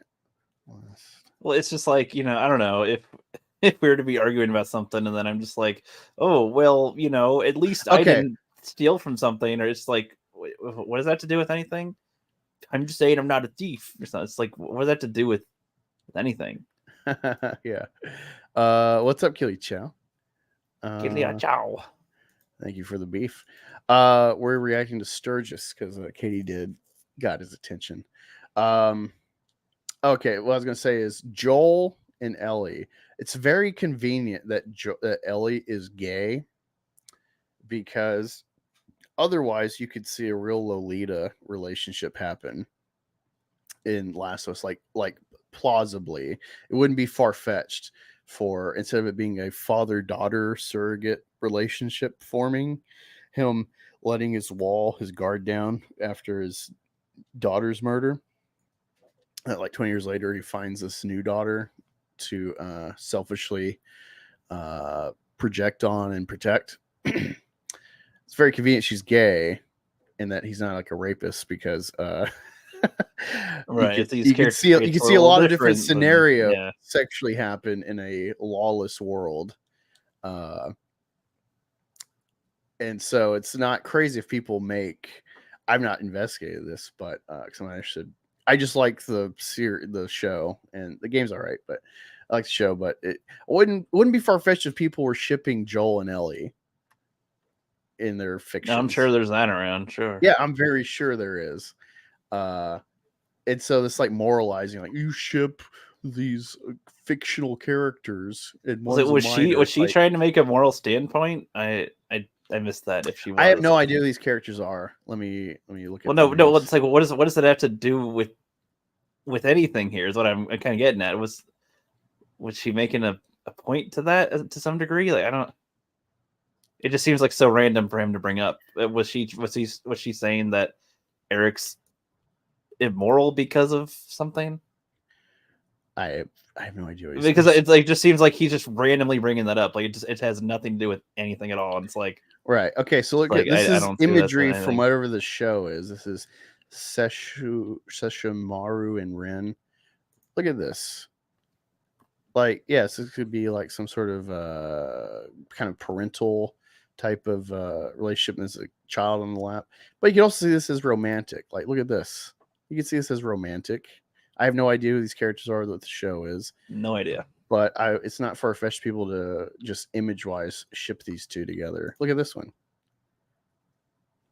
How could you ship these two characters? Well, this is it's totally like, not romantic. the concept of shipping is like, it's fictional. It's fictional shipping anyway. It's not. Yeah, it's like, I have no idea who these are. It's not literally putting a pair together. It's fictionally putting pairs together. Like, right. But if he's so hung up on the age of the characters, then like there's weird shit where it's like, this is practically a lolly character, but they say it's like she's 10,000 years old and people want to sleep with it. Like, yeah, I don't know. Well, it's that kind of fictional thing that's like, well, I don't know. That's why I hate anime like, generally, because it's just, it invokes. Well, weird, they make them look like. shit. Well, we're watching Dragon Ball, and like, he's supposed to be 16. I thought he was like 10. I thought he's like 5. Well, when we get to Dragon Ball Z, like, what's a vagina? Why does she have a butt on her chest? This isn't a spoiler, but when we get to Dragon Ball Z, like, Gohan is like 5 years old when he's like in his first. Well, technically 4 when he's in his first fight, and it's so that's pretty funny. We'll get when we get there. It's like, for context. I don't. But you don't see people going, you advocate for, or you're okay with like children being punched. It's like, it's an anime fighter kid, and what, I don't know whatever anime this is, but that's so irrelevant. It's my point. It's just like, he just randomly brought this up. Like, I don't understand. I guess because he was deep diving her anime channel, and I guess she probably said this and with like other ladies, like, oh, I totally wish they'd get together. It's like, who cares? It's like, okay. It's like minor I just don't know. and you ship these two people. You ship a fully grown adult character with a minor character, an actual minor character in An the actual show. fictional minor So, character, yes. Don't An sit actual fictional drawing. I don't know what the outcry is with it. up here and act as if you're These are No. SJWs. This is my whole point. All these retards are SJWs. all high and mighty and you're all special. Where You're is she not acting special. high and mighty? I Being don't- a quote based unquote on mother what? and wife, you don't act as if you're any of those things. You act like a bitter bitch all the time. Sorry to how tell do you how does one act like a mother on the internet? Moving on. Like This like person, of course, says I got ratioed, which He did get he ratio. spoke a little too soon on that, considering that I got more likes than you on this, which is originally that you put out this terrible, terrible meme of a bunch of people that are well liked. This person hasn't even been around, and you managed to include them. Every single person in this picture are more liked than you. You could have more followers than me, and yet I still get more engagement than you. What does that tell you? You got a whole bunch of bot accounts that you need to clean up rather than hating on motherfuckers all the time. You need to get your life together and stop being a bitch. you need if you want to have I more got likes more on your engagement, Twitter, you need to get your life motherfuckers. together, Angus. He's trying to be okay? black. I don't Because understand Eric is his his point internet daddy. We will shield our father from criticism. It's such a- okay. I wouldn't have guessed that this had anything to do with Eric July when we get to that third half there. I don't know what the fuck he's talking about. Like, what did any of that have to do with anything, or how does it help his point better? It just, I don't know what the fuck Yeah, that was for. Get your concern trolling, but I'll monetize our interaction while you cry more about a black man being successful in the comic business. A black man. See, they always On got Black invoke History race. Month, no less. That is On SJW Black point. History Month, no less. Like, Also, if you have white guilt, feel free to go to fundmycomic.com and look up Masticator posters and give this black man your money because you owe me reparations, white devils. it's his implication that if Eric was white, he wouldn't be made fun of. We make fun of EVS all the time. What are you talking about? I don't understand this racial thing that Well, it's because guys like him try to bring up. I don't get it. I guess I try to when their find. arguments fail, they have to fall back on. Why are you attacking a black man? Are you racist? Like, what the fuck? Like, what if This is their Katie was defense. black? Is that still attacking a black man, or does that count? Is that like Right? negated I now? never. Yeah, it's funny because I like don't know how that works anymore. I'll say something about Eric, and then like they'll be like, "This might be a racist," and I'll just reply with like, Hans Landa, the Nazi Jew hunter from Inglourious Bastards. Why not? And they're like, "See, he doesn't even hide it." And it's like, right? I'm just letting you think. It's like I never invoke. I'm actually black. Like I just let them run and prove what their SJW is because it's like I actually never brought race into it. Because that's all you're doing. I did say stuff also about the false DMCAs, and then this person says, "What's this?" I was like, "Well, Vickyverse linked to a pirating website, which is against TOS on Twitter. It's against TOS on Twitter. Sorry, doesn't work." Pretty sure she actually linked to a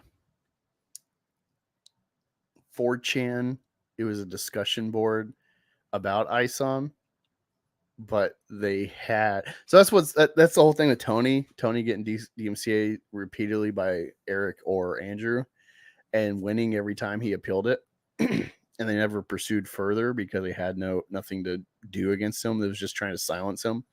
Is they tried to take him down for pirating when all I did was share a link, but they never took down the 4chan post. They never attempted that. Oh. So it's like this goes to prove that they're trying to silence their critics because they're actually making headway and ruining business by showing how crappy this product is. Oh man. It was kind of funny. I I think also Eric responded by would saying- probably be making a lot more money if he monetized his haters still, you know. Oh, of course. Well, and But- in a way, that'd just be more fun to see what happens. Well, it's with funny that, because too. I like don't know. people make jokes or be like, oh well, like I'm someone that backed like all of these books. Here's a picture of them. I got like 6 fucking copies of this shit. And then he'll be like, "Oh yeah, F word, F slur," like, and then block them. And it's like, wow, way to lose customers. You know, it's talk about, oh, we gotta always bend back for the customer and this and that, and then like your I'm response. surprised that like Nerdrotic and them would like that because see, I thought they were like it's about the fans and stuff. But, I think that, well, unlike Doomcock, where it's easy to cut him out, they're really stuck. They're entrenched. They've put their foot in their mouth too much, sucking off Eric this long. And also, he's a black guy, so they need him to beat, racist charges on the internet. He's not so easy to throw away as Doomcock. Watch retarded haters lie about Eric July comparing himself to Jesus, something that literally never happened. This is why no one should take you serious. You meme like a leftist. You can't meme. I mean, you took her Absolutely saying this so can't meme. seriously, dude. Like, I don't understand. I'm gonna show how you. you don't So- see your own like hypocrisy with that. Like, she's like, July's this man thinks arm he's hair. Jesus, and then just like, oh no. July's on her is like, you just mad I made you the baby. right here. This was the tweet that he put out that says he, and then after this he says he ratioed me, which, like I showed you, 24 likes. At the time when he put it up, I had, I think, 17, and now I have 27, and you still have 24. 3 more. Because no one actually cares what you have Okay. to He's say. winning. You're a literal nobody. Those margins, that's really bad. It's like, even if you're actually over, it's like the margin of difference for your falling versus July's arm hair is like, whoa, that's really bad for you, actually. Now, this tweet comes from a tweet I put out from Compulsion Games that was saying they're not a serious company when they put out an opinion, and then they don't want that smoke when they lock replies. And this person says, you're not a serious creator when you block everyone who's at least bit negative to you, like Eric July does. I don't block everyone. If I want to monetize you, I'll give you the game. I mute you, and then I monetize you. And I say I block retarded people who make false claims with no proof. I don't got the time nor the patience to deal with fake people. Well, I mean, point, like laugh, when you make monetize, and move. false claims with no proof, like when you say you didn't back something or bet you didn't back something, whatever. I didn't specifically say that they never backed anything. I said they probably didn't or something. It's the way you probably say, dude. It's just like, okay, it's semantics. Wow. Is Rook a J. Hefner Doll King? What? I have no idea what that means. He said he heard fungus. I don't know. Karen's saying, guy on the internet telling others to get their life together and get off the internet. Priceless. Exactly. It's funny. He like talks all this shit. And then we saw his picture from the Soskas. And it's like, he's kind of tubby. He's kind of got little man boob buds going on. It's funny. He likes to say all this shit. And then like we see, and it's like, you got like this dead smile, or it's like your mouth is smiling, but your eyes are like dead. You know, real smiles, you get the eyes engaged. Fake smiles, it's like, there's a difference. Yeah. Move on. You should be the last person talking about Sirius with an account dedicated to hating Eric and his company, especially his wife. You're gutter trash. Because you are. You're absolute trash. All your problems are with Eric July, not his wife. That's how I can tell. The wife came up because of he had that stupid fucking ad for her shitty jewelry in ISOM. Uh-huh. In a really bad spot too. It really broke the like flow of reading. And then at Ripicon, someone noticed they had her ad on the table. So they're trying to hawk her stupid fucking jewelry at MegaCon. Well, so okay, like my thing on it is it like he can put an ad for his wife's jewelry wherever he wants, sure, but like it is kind of weird to put it into your comic book that you sell to people that like Your comics. It's just niche, it's just anti-mainstream kind of weird. It's that's like sold to YouTube followers like that are mostly imagine if like fat, at a out of VG shape white guys that you hate. It's like Like- this guy hates white people. He's an SJW in hiding. He's figured out monetizing angry white nerd males who he actually hates because it's more advantageous because the mainstream already has a market lock on leftism. Eric July is the biggest grifter, and he really uses the black conservative angle to his advantage. And we figured it out. Like, but the I'm whole trying wife to- thing comes up because, like, oh, look, he's actually like pussy whipped. Well, it's like I'm trying to imagine, like, if it's like, hey, we've got a vegan stand, let's have a burger ad for McDonald's or something in the middle of the vegan book or something. I don't know. It's like that doesn't necessarily go here. Yeah, but, it's like, who are you selling all this to? right. Like, I'm not angry about it. It's just like I can point out that seems like an odd choice to do. It is your wife's. Just go to a thing. You comic can do store that, on sure, a Wednesday. but Go to a Alright. comic store on Wednesday, on pull day, on new book day. yeah, that's Sit actually a there. good point. Now, what if they took out a couple of racks and put some jewelry ads there, some jewelry in this comic shop, and it's like, is that going to make it better? The only jewelry a comic You guy gonna would sell any of want it? is like the symbol logo of characters. Like, oh, here's a Green Lantern ring necklace or bracelet, you know. A like- batarang belt. yeah, like that's what you sell. You sell specific merched stuff in a comic store. You might the craziest thing you find in a comic store, some weird collectibles that aren't necessarily comics, but like it'd be like McFarlane tangential toy stuff. Like he used to do dragons and did like this weird like dark take on Wizard of Oz, where it's like Dorothy's like this weird dominatrix, like blinded tied up girl. And yeah, he's got I don't know if he created it. I mean, it was his company, but I don't know if it was like his creation or someone had like this weird story they made into like a toy line. But yeah, I used to have this big, tall, like Dorothy figure that's like, it's weird, but it's like, I might sell on eBay. So I grabbed it, you know, like you'll find weird collectible shit like that. Like, it used to be something like Hot Topic or Hastings, like the chain I grew up with.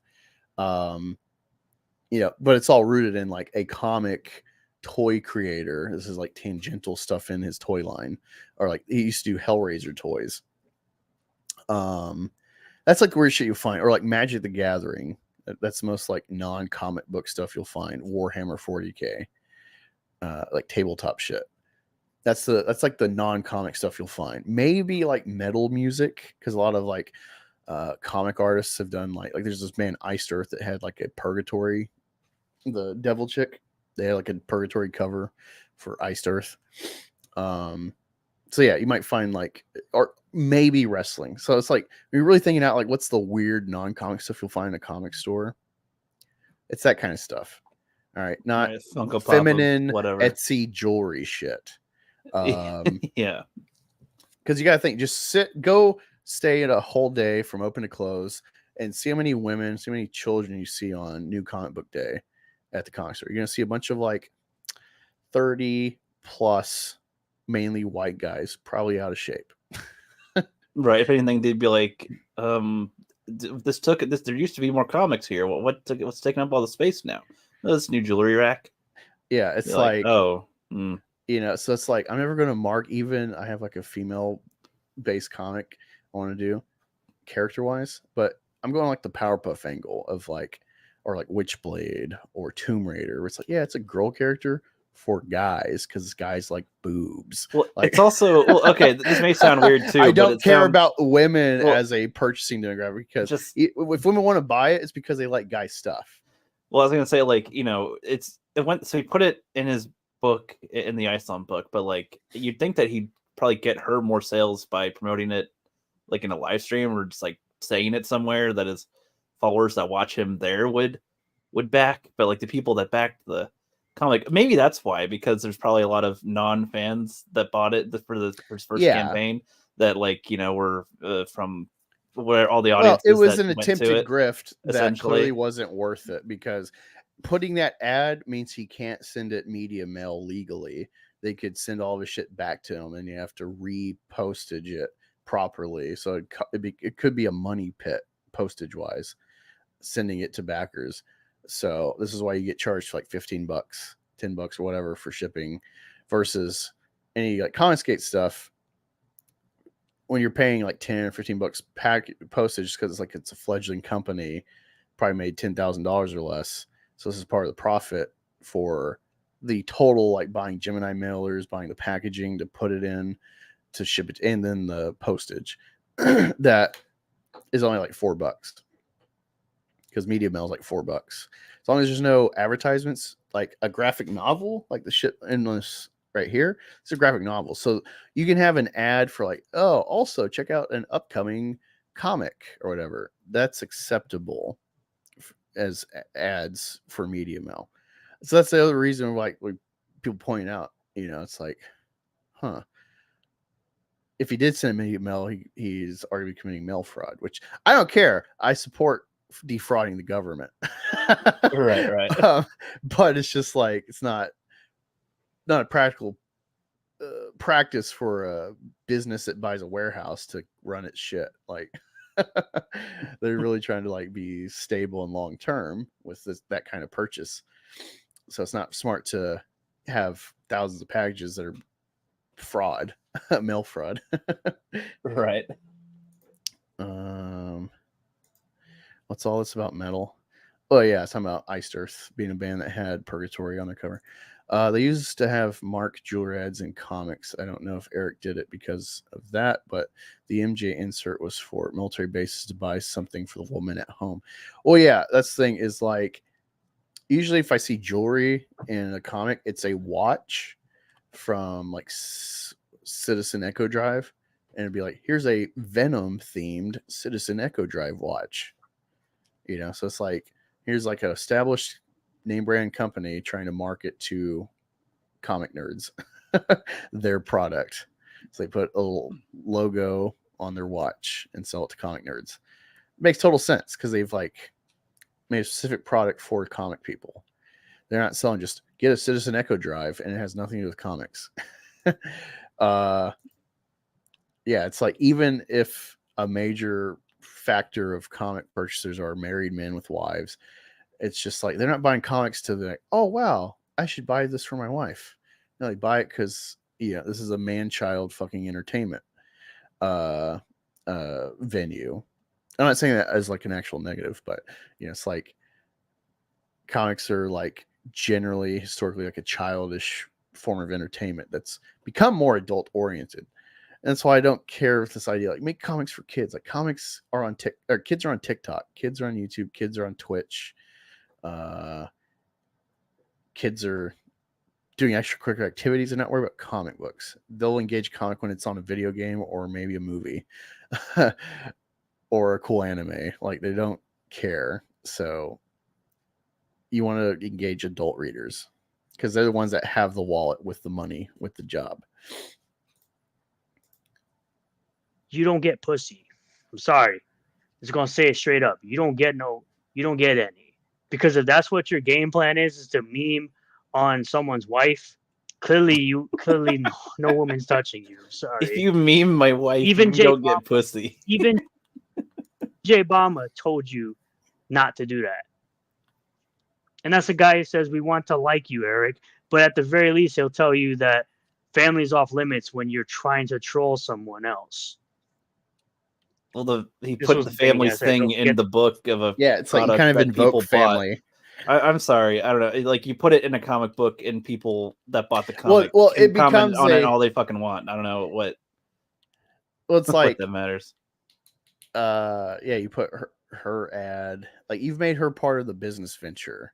So it's not just like you don't want people to comment on you're attacking my wife unprovoked. It's like, well, she's part of like the business, clearly, since you're trying to rope her shitty jewelry business into yours. It's kind of fair game. I mean, it might be crass. But I mean, to the degree some people might take it to, might be a little like over the top for it, I guess. But I don't know. Again, I don't know. You bought customers that buy the comic can say whatever the fuck they want about it as well. So yeah, and then also the fans don't help when they insta shields up on everything. Then it kind of stirs up the ire. So you kind of ask for it.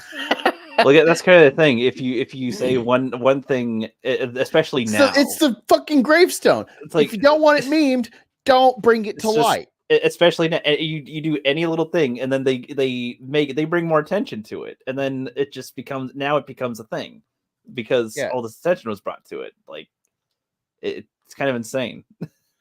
Yeah. Like again, rip a goalpost is how the BTM reviews and other people got That's how I down, found him. got I had no found. idea Like who he the fuck promoted he them. was. And Had was no like, idea he okay, all right. existed, and then I Hi, found him person. thanks to A good Ripper conversation. Goalpost, because Goalpost is playing both sides.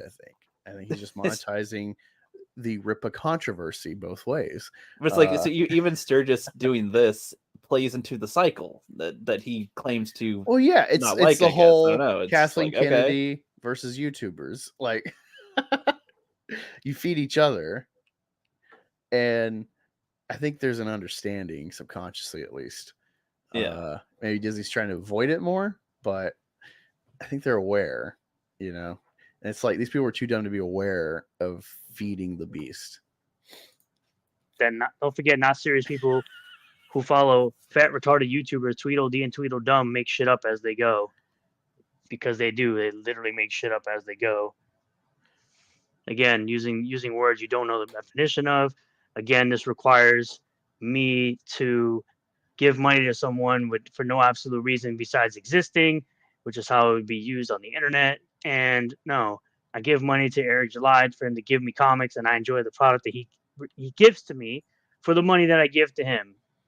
And then I keep buying more. He enjoys the horse cock that him and Chuck Dixon are going to give him. Well, so I mean, I could buy the comic and want to have that as well, but then Yeah, it's like I can buy the comic, and then I can don't bitch like about it. all I want. Like I don't know what you're. Yeah, it's like the whole thing is it doesn't matter what the context is of why I bought it. It's like I'm a customer and I think it's shit. So if you don't want me to be mad and say bad things, then you should probably make better stuff. That's the way you're going to fix that problem. It's like generally Disney has made nothing but shit repeatedly. At best, they've made average Star Wars with like Mando. That's the best thing they've made because it maybe on accident it really hits the like core of Star Wars storytelling, what Lucas started with conceptually. Maybe somewhat on accident with like the father son dynamic. It's male centric, and there's like however simple. There's a journey, there's a quest to complete a mission, and it involves this bond forming. It's the heart of Star Wars, you know. Luke and Obi-Wan, there's a father-son relationship there. Yoda and Luke, and then ultimately Vader and Luke. And redeeming, it's all father-son, whether it's surrogate or biological. Biological informs the inherited traits for sure. And that's why the sequel trilogy fails until you get to the Rise of Skywalker to try to justify the story they've set up, because it's all about lineage. It's all about your parentage informing who you are. You're inheriting a destiny. So that's why Mando does great, and that's why Ahsoka sucks, because it's like, well, what is her destiny? What's her fucking motive? Boba Fett has inklings of stuff, you know. Yeah, we've argued this, but it's like, you know, clearly you understand my point of view. It's like I understand your there's point. things, But there's things where it's like they're getting this right about Star Wars, even if they're falling into it, you know. But yeah, generally, like the best thing they've done is, I would say, is probably Dooku's Tales of the Jedi. It's probably the most daring thing they've done. Ultimately, that's like a run-of-the-mill Clone Wars pre-Disney type of thing. Yeah, no, I understand. Go do your Jack show. Mastodon. Oh, dude, fuck. You left. I'm a huge Mastodon fan. Let me see. Yeah, we've got enough Sturgis for tonight. Let me check my Twitter. Oh, okay. So I guess they change it. I started watching The Wire, Rookie. okay. What the hell? I keep getting these weird porn accounts start following me. It's like I don't think I engage porn enough on my Angus main account to have all these. Well, Twitter in general has that. Well, no, it's not even bot accounts necessarily. It's like backup. It's almost all like trans exclusive. I don't know if it's because I comment on one thing, where it, like some YouTuber or streamer types in something, and it like when he types in T, the like autofill of like, are you trying to go back to this thing? It says like trans femboy getting fucked or something. And he's like, he quickly like, no. Types in whatever, but someone like capped it really quick and highlight it where it shows like what it was that popped up first when he typed in T. And so I said, funny. bro has great taste. So maybe like, because this is a trend in OnlyFans on Twitter, is like there'll be a big post. And so they will throw their OnlyFans links, or they'll show themselves to make you click on their account. Which is funny because half the time I see this stuff, they'll be like, "Oh, would you want to like cream pie me?" And I'll be like, "Not really." Like, neg posting them. When it's like an ugly OnlyFans bitch, I block them. It's just like, I don't want to see that. I only want to see hot girls, and you are not it. So you're blocked. You're not worth me knowing you exist. Very outright. But yeah, I got another one. It's like, what the fuck? And they almost have, like, their backup accounts almost have no tweets or anything. So it's like, why are you following? I get you're probably following me just to get me to follow you, but you will get blocked. Well, that's just been annoying. Let me check my messages. I send a lot to my backup account. Oh, this is great, Ricky. You're gonna love this. This is young Klippa and Matt explaining the role as played in enriching them. Oh my God, this mint salad is. I made a joke the other day that I was going to start a campaign to raise $65,000 so I could buy a copy of Amazing Fantasy number 15. And I think Mint Salad is determined to make sure that I get a copy of the first appearance of Spider-Man. I made like $80K after my Oh my God. Byron really got 20 million, and I spent it on supporting creative people. So what's I watch. the strategy behind telling people how much money you made off of that tweet? I want to see how Eric reacts to the number. Because he loves money so much. Let's see. Let's throw a number at him and see how he reacts. It's nothing, actually. No. Mint, good for you. You know, John's Longbox needs balloons to pop. Yeah, I agree. They were so mad. He He knows that so that mad. rant led to Mint showing up on shows that he liked, people that he liked. Yeah. Yeah, he's so pissed. You gotta understand, for the sake of the canon, I'll let you know, chat. Mint Salad's Star Wars video went ultra viral when none other than Eric July's close friend and co-host as Heel versus Babyface retweeted it within the first 100 people liking it. And then, seeing that Az had retweeted it, the Critical Drinker retweeted it, and boom, we're off to the races, baby. Now Barstool Sports is making an article about Mint Salad's tatas. And the Clipperverse market goes up.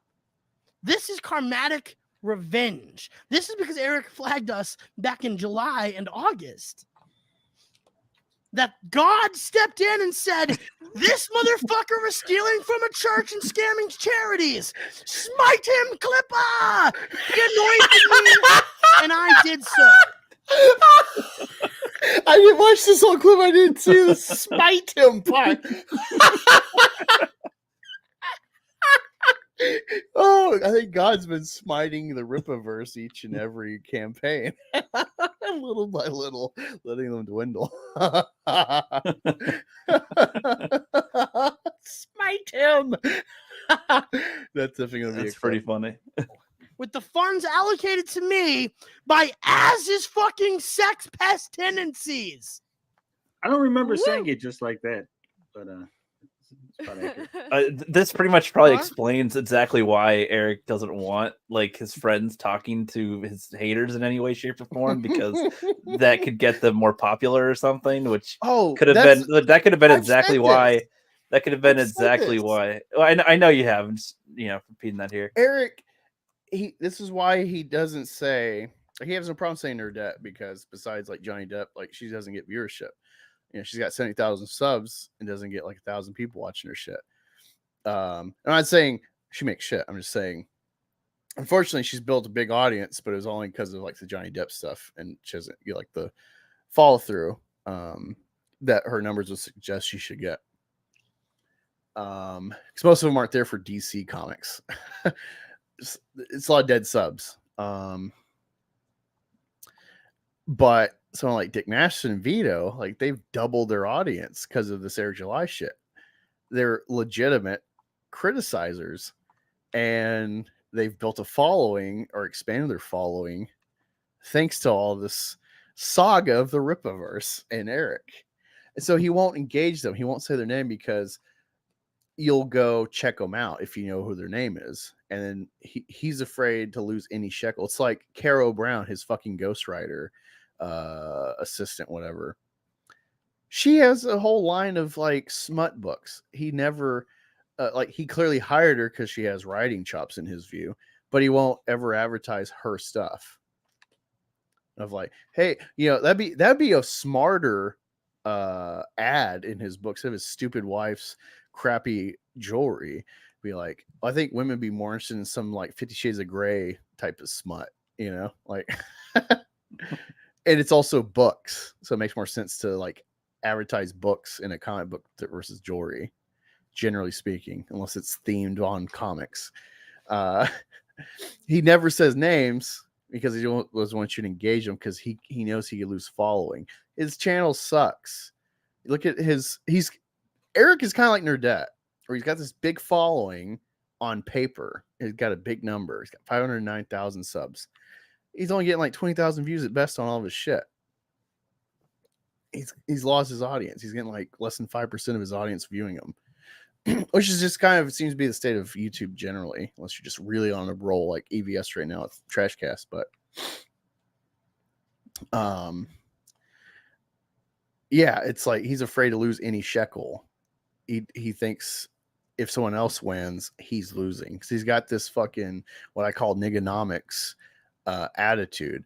He wants to play like that whole Jody stream where he's like, I don't need bitches. I got a wife. I got a house. I don't need to rent a place. I own my studio. I own a house. He puts up this big front like he's a model black citizen to aspire to be like. But the like hood mentality shit has never left him. He's still like at whatever front he puts up, he's still operating with this hood mentality. That's why I say niggonomics, because he's just like a hustler that broke big on these comics. You can take at least a short time. You can take the arm hair out of the hood, but you can't take the hood out of the arm hair. I mean, I said a post like that a few months ago where like he shared a picture of himself on his community tab where it's like, oh man, look at young me with the grill or whatever. And that's like, you can take Eric out of the hood, but you can't take the effeminate validation seeking out of Eric. Xbox is enjoying this. Thank you for being here, Xbox. You've been a good supporter. Appreciate all your commentary and my comments on videos and streams. But that was a tasty little jam from the Clipaverse. Love those guys. Let me see. Oh, I meant to have this as like a beginning post. This is fucking great.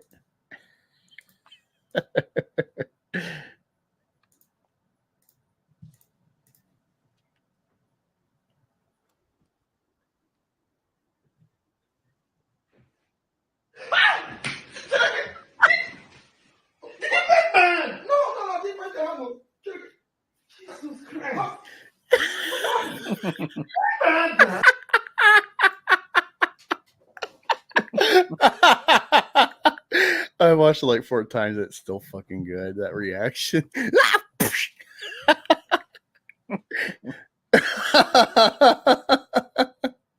Let me see what else I shared to myself. Oh I'll say that for later. Let's see.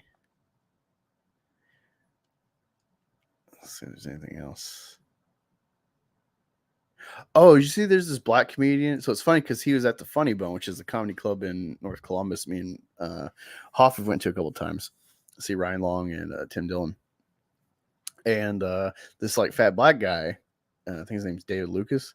He was doing this like series of George Floyd jokes, and like all these black people were getting triggered and leaving and making a fuss. And he's like, "Oh man, like that tree." He's like, "Oh, I just got started. I like Kyle Rittenhouse." And it's like, "Oh man, this is funny shit." And then he put out an apology recently. Let me find the Chrissy Mayer.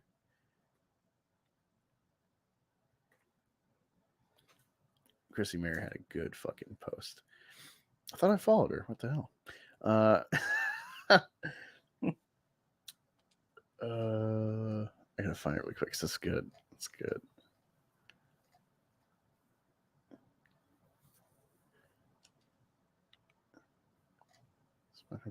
No, that's not it.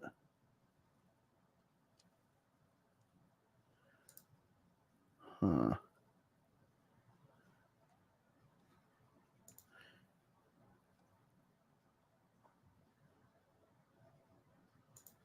That's not it.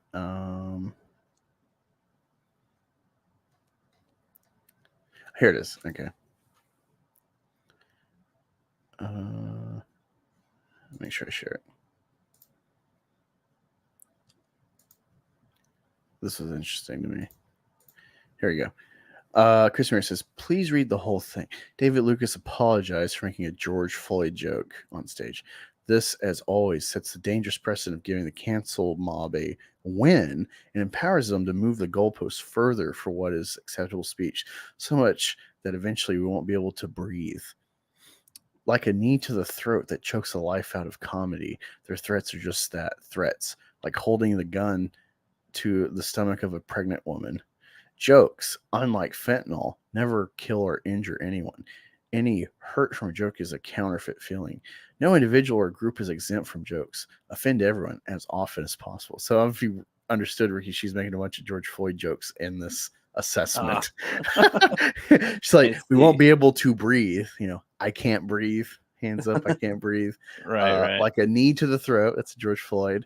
Their threats are just that, like holding a gun to the stomach. That's something Floyd did. He held a gun to a pregnant woman's belly to, I guess, rob her. And also he had fentanyl in his system, which is actually probably what killed him. OD. Because there's arguing about the knee to the neck actually didn't kill him. But there's new evidence or something that popped up, but they tried to appeal to the Supreme Court to re-rule on his conviction. But I think they just refused to engage that because of the hysteria that ruling would cause if they overturned his conviction. But very interesting. Someone said on this post, I was making fun of Rippa, says the key to good Rippaverse writing is to just not run any ideas by Eric.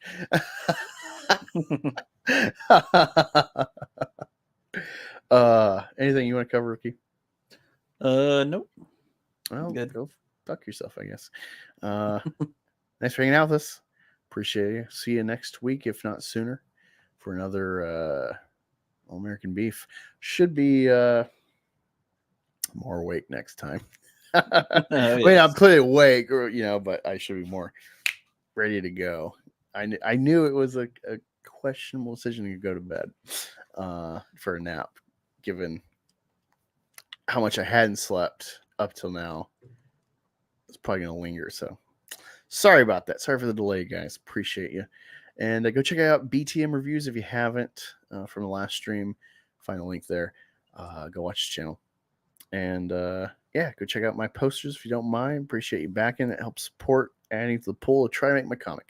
So talk to you later. I almost hit leave studio.